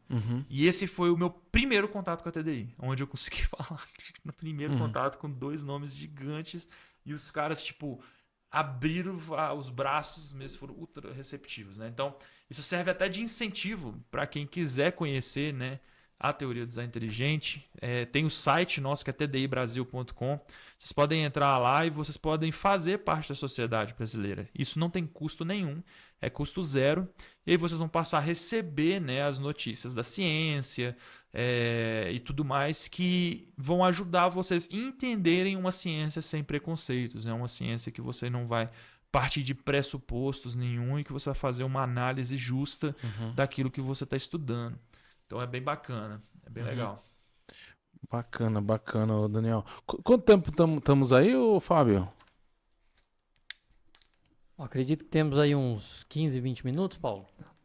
Isso mesmo. 15 minutos. Gostaria de contribuir com alguma pergunta? O debate veio meio aprofundado aqui. Né? O que você está achando, Paulo? Rapaz, eu tô aqui conduzindo e aprendendo, viu? Hã? Eu tô aprendendo bastante, o Giorgio. Viu? Um primo, já ouvi esse conceito, né? Ele é testemunho de Jeová, então volta e meia ele manda uns conteúdos assim lá no grupo sobre design inteligente. Não sei se é o mesmo conceito que vocês aplicam aqui, mas eu sempre vejo os vídeos e acho muito interessante. E queria que você falasse um pouquinho também na ciência, como explicar, se for um pouquinho do contexto, pudesse falar um pouquinho também sobre, uma vez eu vi sobre a questão das folhas, né? Então tem outros conceitos também, acho que bacana se você puder compartilhar um pouquinho. Legal. Bom, no design inteligente, né, a parte científica que a gente aborda, a gente vai ter 4 principais pilares que a gente sempre avalia, que é ajuste fino, complexidade irredutível, anteevidência e ajuste fino, complexidade irredutível, anteevidência, informação, que é o 4º pilar. Esses são os 4 principais pilares hoje do design inteligente. Então, assim, a gente entende hoje os 4 pilares que hoje nós enxergamos, né, eles de maneira muito clara na vida. Então, qual que é o primeiro pilar? Né? Ele não tem uma ordem de primeiro, segundo, terceiro, quarto, né? Mas vamos falar né, sobre eles. Então, o ajuste fino, ele basicamente vai estar falando sobre o quê? Ele vai estar falando que existem constantes matemáticas hoje. O que são constantes? Né? São números fixos. Como, por exemplo, você tem a constante gravitacional, velocidade da luz, constante Planck, né? Você tem várias constantes, são números já determinados dentro da ciência, são fixos esses valores, eles não podem ser alterados, eles não são alterados. Então, quando eles entram numa equação, eles entram como valores fixos. Se esses valores eles fossem minimamente alterados, 0,0000000 e muitos zeros depois da vírgula, você simplesmente já não tinha nenhuma química funcionando, nenhuma física funcionando, você não tinha universo, não tinha nada existiria. E existem várias dessas constantes, existem muitas. Existem até mesmo não somente constantes, como padrões específicos também. Tamanho da Lua, tamanho da Terra, a distância que a Lua está da Terra, né? O Sol também da Terra, Júpiter, o tamanho dele, a massa que ele possui, que é a gravidade que ele puxa hoje. A questão da água, né? A água possui características extremamente específicas. Então, todos esses... O olho, né? O olho humano também. Todos esses números eles vão estar dentro do ajuste que nós chamamos de ajuste fino. Então, estão precisamente ajustados. Se a Lua fosse um pouquinho maior, ela iria entrar em contato e bater com a Terra. Se a Lua fosse um pouquinho menor, ela ia desprender da Terra e ir embora.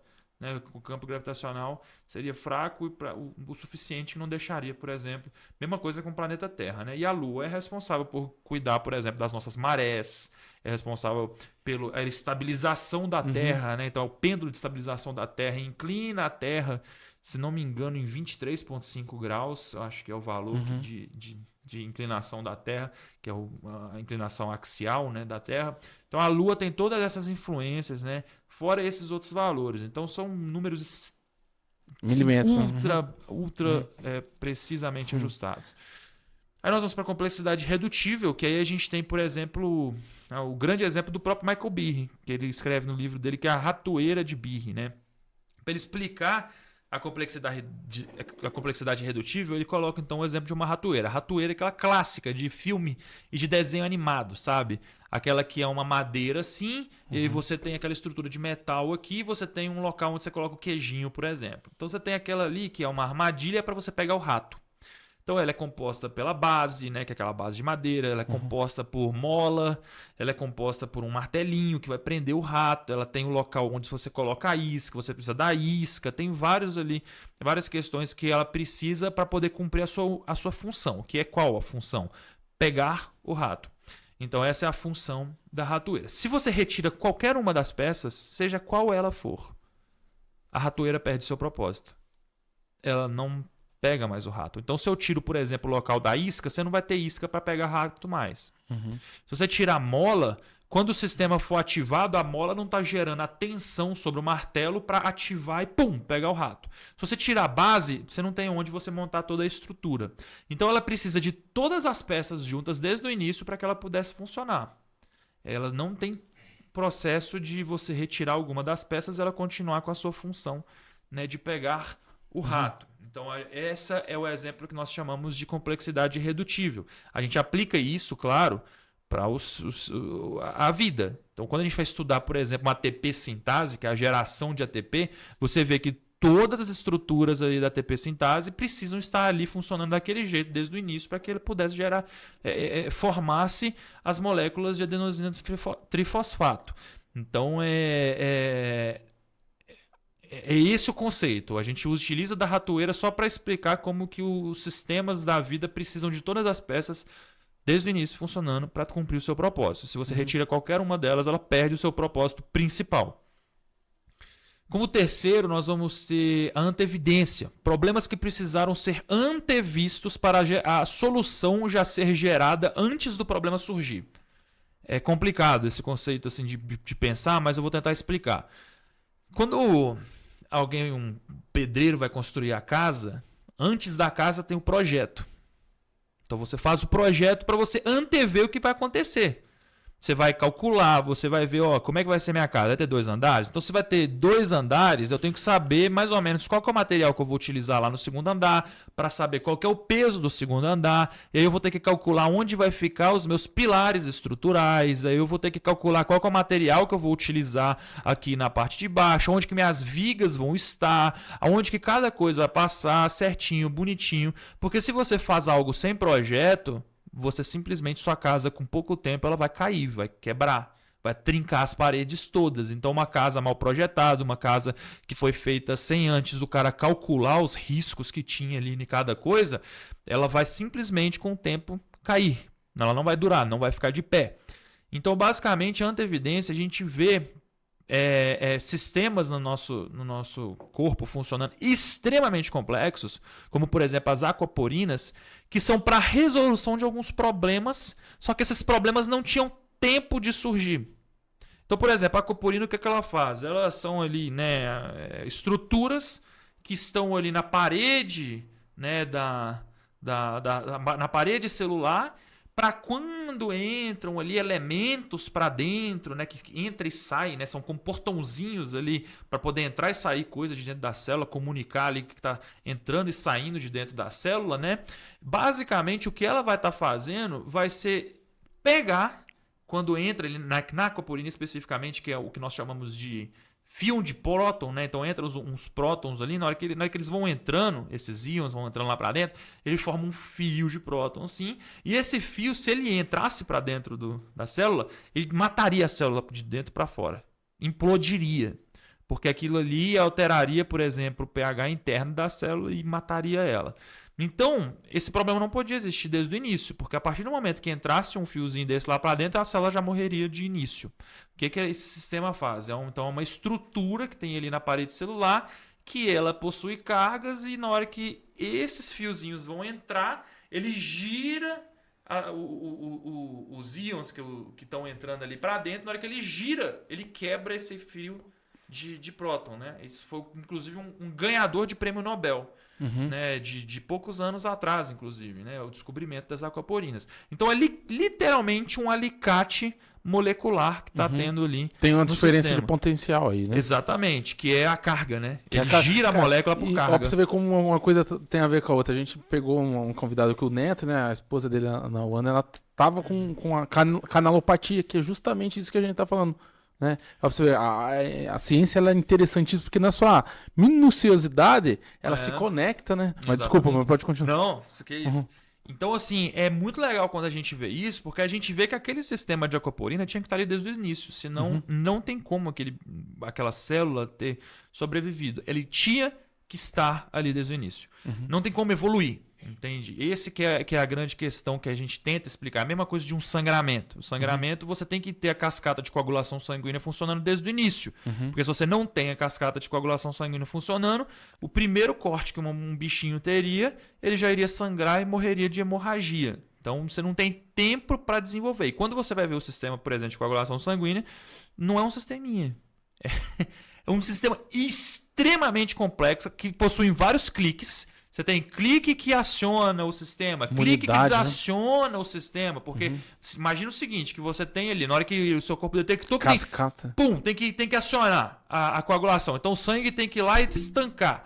Aí se ele continua, porque aí você ativa ali um monte, né, tem hemorragia. De coisa. Se ele ativa, teoricamente, ele deveria ativar e iria coagulando o sangue inteiro.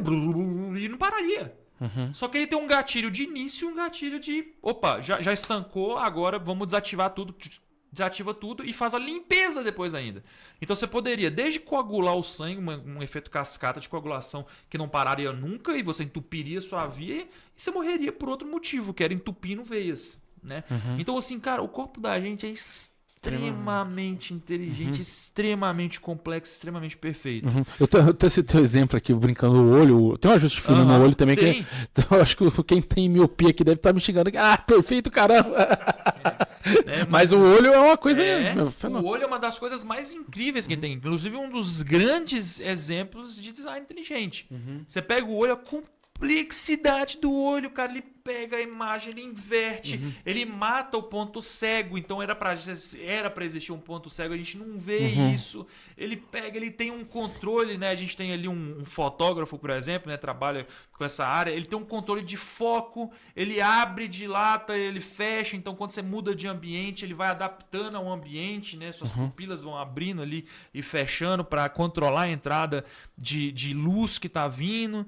Cara, é um negócio assim surreal. É surreal, cara. É um negócio maravilhoso, é incrível mesmo assim. E por último, o pilar, né, que é a informação, que na minha opinião é um dos mais incríveis, que aí a gente vai pro DNA.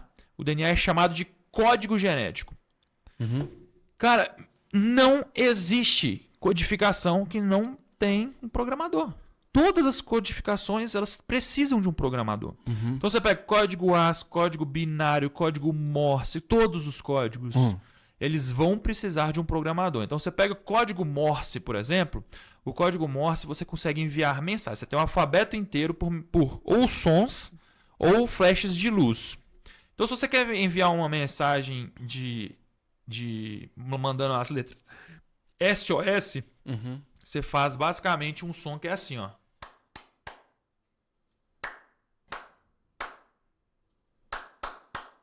Isso é SOS em código Morse. Isso é um sinal de socorro. Então, um programador foi lá e falou assim, ó, quando for 3 rápidas, é igual a S. Quando for 3 lentas, ou no som, que são 3 progressivas, pi, pi, pi, é igual a O. E aí você tem todo o alfabeto assim. Então você manda mensagens por sons, mas um programador foi lá e falou. E quem entende daquela codificação vai conseguir ler aquele código, vai ler aquela linguagem de pontinhos ou sons, vai ouvir ou ver e já vai saber, tô entendendo tudo que ele está mandando de mensagem. No caso do SOS, uma mensagem de socorro, né? No nosso DNA são 4 letrinhas, ATGC. Né? Agnaldo, Timóteo e Glau Costa. Né? Gal Costa, Que a gente aprende ali no ensino médio, né? Mas são 4 letrinhas, né? A TGC, que são feitas para ligar uma certinha na outra. Guanina, tiamina, guanina, adenina na timina e a citosina na... Acho que é isso, né? Quase na guanina. É isso mesmo, na guanina e na citosina. E aí você tem, quando você vai fazer essa mensagem que passa, o RNA mensageiro, montando. E tem o final ainda. A informação, não é. Você tem o RNA mensageiro que passa, lê as letrinhas, monta o sequenciamento certo de letrinhas, organiza esse sequenciamento, porque depois que ele passa, lê as bases nitrogenadas ali, né? Que ele pega o DNA, ele abre o DNA, ele lê as bases, aí depois ele vai e forma uma fita de RNA mensageiro, né? Que é uma meia fita de DNA assim. Só que ali, cara, acontece algo ainda incrível, que é o entra a uracila, né? Então, uma das letras ali é trocada por uracila, porque ali, cara, é menos gasto energético, é pouca vida, entendeu? Então, troca por uracila, fica mais eficiente o sistema. Aí é como se você pegasse um código em português, passasse ele para chinês. Aí você vai entregar ele numa máquina molecular que vai ler esse código de chinês, já traduzindo ele para o português de novo.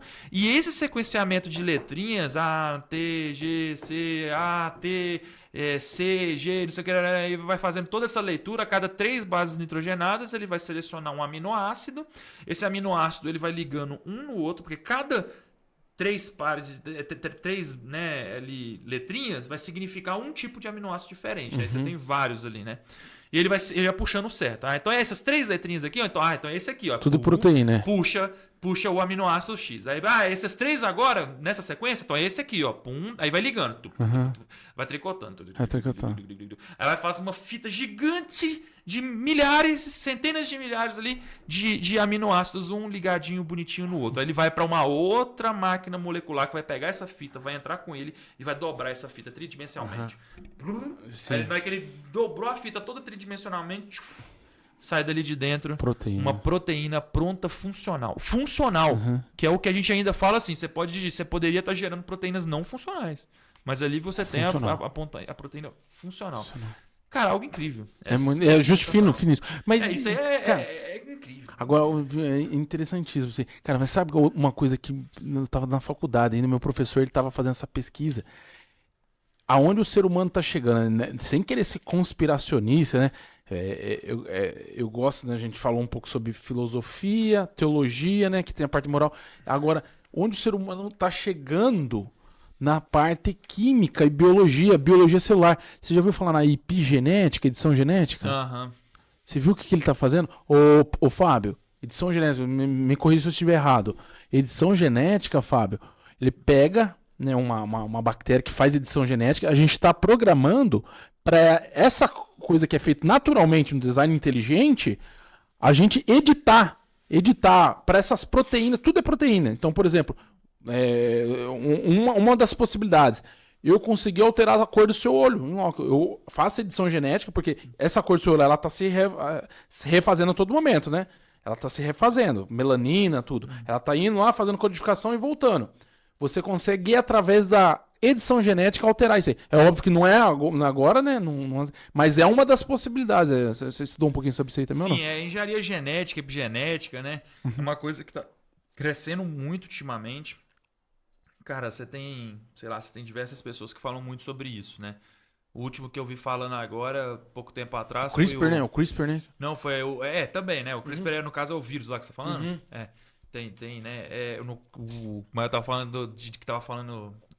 Que fala um pouco disso, do para que eles utilizam, né? Essa engenharia genética e tudo mais, né? Quem eu vi falando sobre isso foi até o Daniel Lopes, não sei se vocês já ouviram falar dele. Daniel Lopes é um cara que o pessoal fala que ele... Estão apelidando ele que ele tá sócio do Vilela, né? Lá do Inteligência Limitada, né? Tá sempre lá. O Daniel Lopes é um amigo nosso aí, né? Da TDI e tudo mais. É cara super gente boa. E ele fala como que a engenharia genética, por exemplo, está sendo utilizada até mesmo, né? Até na parte lá do Vale do Silício, né? Dos grandes famosos, inclusive Elon Musk, né? E etc. Na parte de você fazer bebês com características específicas. Você aumentar as chances de você ter características específicas, né? De um bebê, por exemplo, né? De ele nascer com características específicas. Esse negócio que você falou do olho e tudo mais, etc. Então, sim. eles vão lá, alteram toda a codificação lá e etc. Já prepara, né, a fecundação e tudo mais. Mas também tem o outro lado, que é uma engenharia genética também para a parte de vacinas. Né? Então você também, antigamente... Você tá vendo? Ó, você fala, mas também tem outro... Você já fez um julgamento moral cristão. Não, não, na verdade, não falei nem nesse aspecto, não. Tô falando que, tipo assim, a gente tem nesse ponto dos bebês e tudo mais, né? Mas a gente também tem no ponto de vacinas, que é, tipo, numa área mais voltada, assim, para um acesso a todos. Que são as vacinas mais recentes, que antigamente o que a gente tinha, né? A gente tinha o enfraquecimento de uma bactéria, de um vírus ali, né? Etc. E aí você pegava esse bichinho, vamos colocar assim, né? E colocava em contato com o seu corpo enfraquecido. O bichinho enfraquecido com o seu corpo, né? E aí seu corpo ia vir, detectar aquele bichinho enfraquecido, abater ele tranquilamente. E aí você iria gerar a imunidade para aquela doença específica, né? E era assim que eram feitas, por exemplo, as vacinas. Agora nós estamos tendo vacinas, por exemplo, mais dessa parte de engenharia genética, né? Que eles vão vindo ali, eles já fazem todo um outro trabalho, né? Nessas informações para que elas já venham e já entreguem a informação de defesa para o nosso corpo, entendeu? Então, tem várias coisas, né? Eu acho que tudo pode ser usado para diversas coisas, né? No caso do Daniel Lopes aí, eu citei ele porque eu lembrei que ele é um cara que fala bastante sobre isso. Não, o que eu quis dizer julgamento cristão no sentido não ruim, né? É que, teoricamente, uma das conspirações dizem que a gente vai tentar voltar num novo arianismo, não aquele filosófico, né? O arianismo raça ariana, que tentar fazer tudo padronizado, perfeito e tal, que vai um pouco fora da moral cristã. É isso que eu tô querendo dizer só. Tem umas coisas bem complicadas nesse aspecto mesmo. Tem a ética, ela dá uma travadinha ali, né? Estamos chegando no fim, então, Daniel Trindade. Eu acho que não foi um tema bastante denso aqui, muito legal. Acho que vai. Pô, dava para fazer coisas eu acho que a gente pode se aprofundar. Cada tema que a gente entrou aqui dava pra gente abrir vários leques aqui, entrar, conversar com vários públicos diferentes. Muito bacana, achei muito legal. Ô, Fábio, estamos despedindo aqui do nosso colega. Você gostaria de dar as últimas palavras para ele? Não, eu só queria falar que eu aprendi bastante aqui, né? É sempre muito difícil a gente falar de ciência e fé no mesmo assunto, né? Vamos dizer assim, porque geralmente está em lados opostos, né? Quando você vai conversar com alguém da ciência, a fé está distante. Quando você vai falar de fé, a ciência está distante. E como é legal a gente ver alguém falar com tanta propriedade que essas duas partes se completam, né? Elas fazem parte uma da outra, né? Muito legal, gostei demais. Demais Muito mesmo. Um dos melhores podcasts que a gente teve aqui. Muito Bacana, bom. bacana. Legal demais. Isso aí, Paulo, eu gostaria de dar últimas considerações. Como o Fábio, aprendi um monte aqui. Eu já tinha assistido alguns vídeos, então já tinha um pouco esse conceito. Estava entendendo mais sobre isso e depois dessa fala de hoje, como o Fábio disse, foi sensacional. Parabéns pelo seu trabalho, né? Vou começar a estudar mais sobre isso. E agradeço aí por ter vindo no nosso podcast aqui. Eu acho que não só nós aqui, mas já ajudou também muita gente que vai estar assistindo isso daqui, esclarecer e talvez, como o Johnny falou ali, reviver um pouco a fé, entendendo que sim, esses dois lados se complementam. Parte lógica, né? O assunto aqui ficou tão interessante aqui que eu esqueci todo do nosso querido amigo. Desculpa, cara, eu queria até chamar você para também participar aqui um pouquinho. Você gostaria de fazer algumas considerações, pontuações? Vou pegar o microfone do... Não, realmente foi uma conversa assim super inteligente, empolgante, né? Onde que você pode ver que a gente debate assuntos científicos, químicos e divinos, né? Acho que tudo tem um final interessante, né? Uma conversa assim que a gente pode realmente prolongar, né? E qualquer hora vão trazer você aí também, né? Para falar um pouquinho sobre... Né? Você também gosta de debater, ele gosta de debater um pouquinho sobre esses assuntos. É um assunto intrigante, né? Curioso, né? Para todo mundo, né? Esse aí tem história pra contar, meu amigo. Já morou no Japão, já viajou o Brasil todo. E Já tava. Silvio tem história pra contar. Silvio, vamos marcar. Opa, vamos sim, viu, Silvio? Mas é isso, ô Daniel. Para terminar aqui, Daniel, aquele corte final ali que eu sempre levanto pro convidado olhando para a câmera. Eu gostaria que você falasse diretamente no olho do Daniel lá de 14 anos, que estava meio indeciso ainda, né? Tava sobre qual que era a ideologia mesmo? Evoteísmo. Evoteísta, né? Eu gostaria que você falasse um pouquinho para essa pessoa que está em dúvida, que ela está no limbo, sem esperança, né? Sem a graça e misericórdia do nosso Senhor Jesus Cristo, porque ela entrou ou flertando com a apostasia, né? Se tivesse uma palavra para esse jovem, né? Para esse ateu, para esse cientista, né? Que pudesse tocar ele. Legal, show de bola. Deixar junto com isso já também minhas considerações finais. Beleza. Então, pessoal, olha, vocês que estão aí em casa, né? Esse foi um assunto bem diferente. Às vezes você já não teve contato, às vezes você já teve o contato. Mas, bom, de antemão, o que eu gostaria de incentivar vocês a fazerem é buscar conhecimento, e estudar a palavra de Deus e estudar a ciência também. E eu vou falar por que vocês deveriam fazer isso. Primeiro que a palavra de Deus, ela diz que o meu povo perece por falta de conhecimento. Então, muitas vezes, nós tomamos decisões erradas, nós nos confundimos, nós brigamos com pessoas, nós saímos de lugares que não gostaríamos de sair e várias outras coisas acontecem nas nossas vidas, porque às vezes nós estamos tomando decisões pensando que estão assertivas, sendo que, na verdade, muitas vezes podem não estar. A gente tem que aprender que nós temos que estudar muito a palavra de Deus e que todas as nossas respostas estão lá. A gente precisa entender de verdade o que a palavra de Deus diz, aquilo que nosso Deus ele quer falar no nosso coração. E ele quer usar ele quer usar cada um de vocês também, para que possa ajudar outras pessoas. Mas para isso, nós precisamos estar nessa posição de aprendizado, de humildade, de buscarmos esse conhecimento, para que a gente não possa perder o foco, não possa perder o alvo, que é Cristo. E se a gente opta por seguir a Cristo, por caminhar com Cristo, o que nós precisamos fazer é aprender muito da palavra que ele nos deixou, porque essa palavra que ele nos deixou, que é chamada Bíblia Sagrada, foi deixada aqui para ser exatamente o nosso manual de instrução, o passo a passo, o dia a dia, aonde nós vamos nos embasar, onde nós vamos colocar os nossos parâmetros de o que eu estou fazendo aqui é certo, isso, como que eu devo agir em situação tal, como eu devo agir em situação X, Y, Z. E assim nós vamos encontrando tudo isso. Além disso, estudem a ciência também, exatamente para que vocês não caiam em cantos como esse do evoteísmo. Quando você entende de ciência, você entende de teologia, você consegue ver claramente, de uma forma que não resta dúvidas, que a evolução de Darwin, pregada por Darwin, ela não caminha ao lado da palavra de Deus. E você tem problemas teológicos e problemas científicos. E vocês precisam entender isso. Esse podcast, tudo isso aqui, é uma faísca para que você busque o conhecimento. Porque você não vai aprender tudo aqui com a gente também, né? Que tem pouco tempo, a gente passou rápido por vários assuntos, né? Tem muita informação que dá para aproveitar, mas vocês precisam buscar isso constantemente.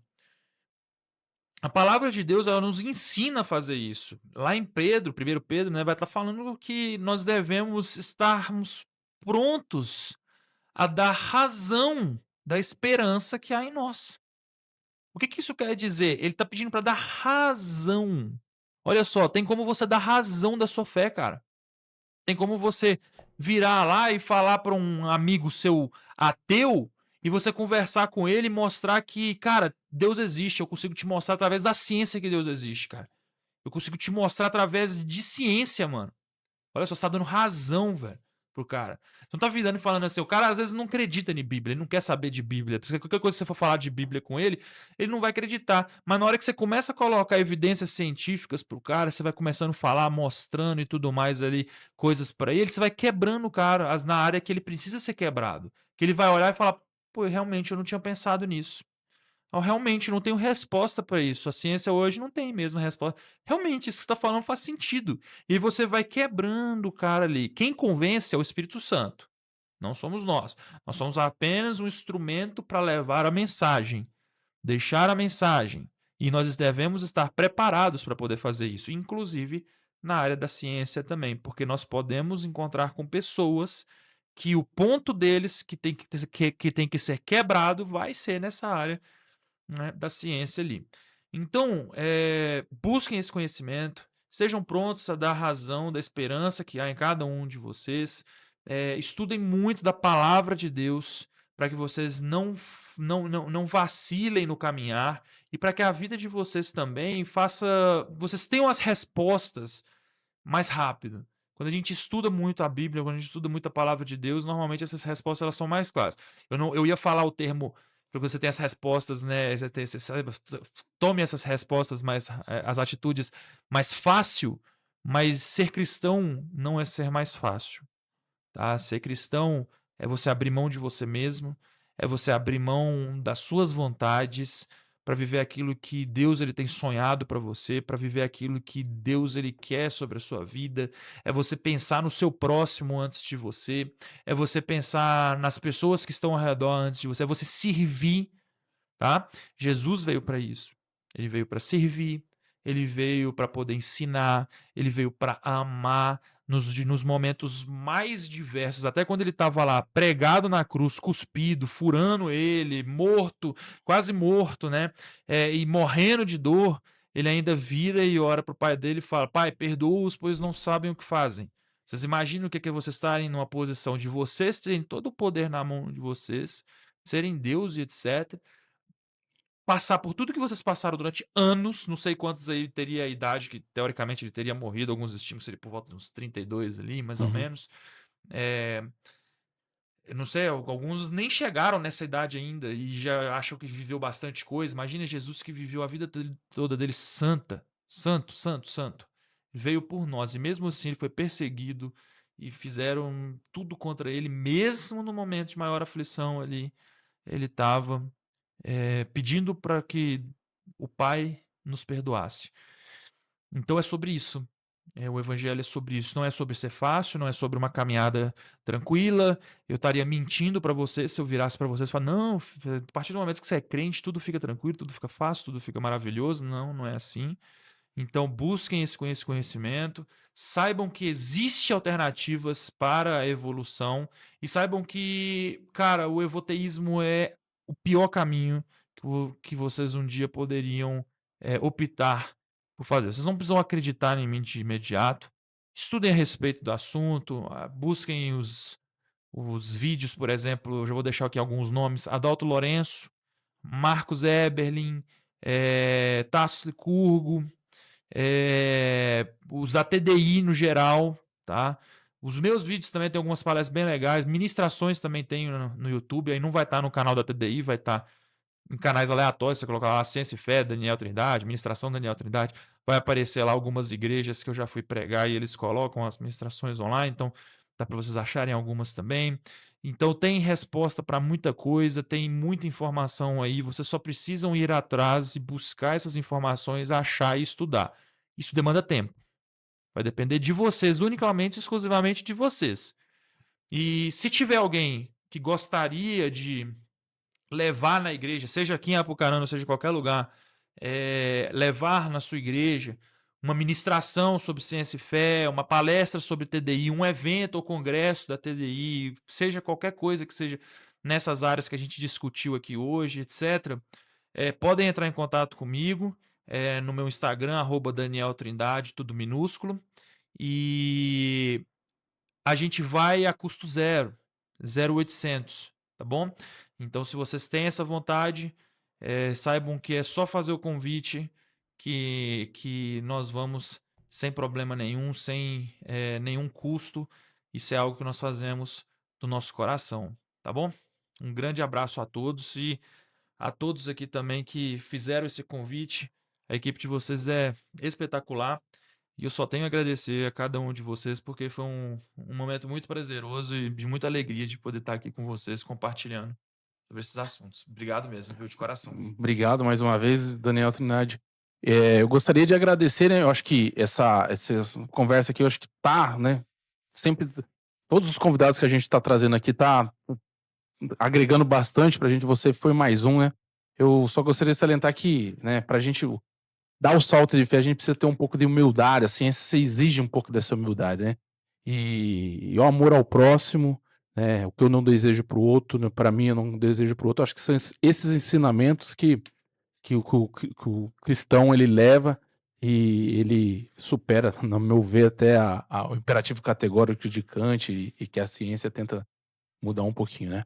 Mas muito obrigado você que esteve aqui com a gente, né?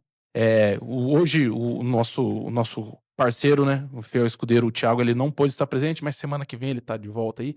E abração, Deus abençoe vocês, tudo de bom. Valeu, pessoal. Show de bola.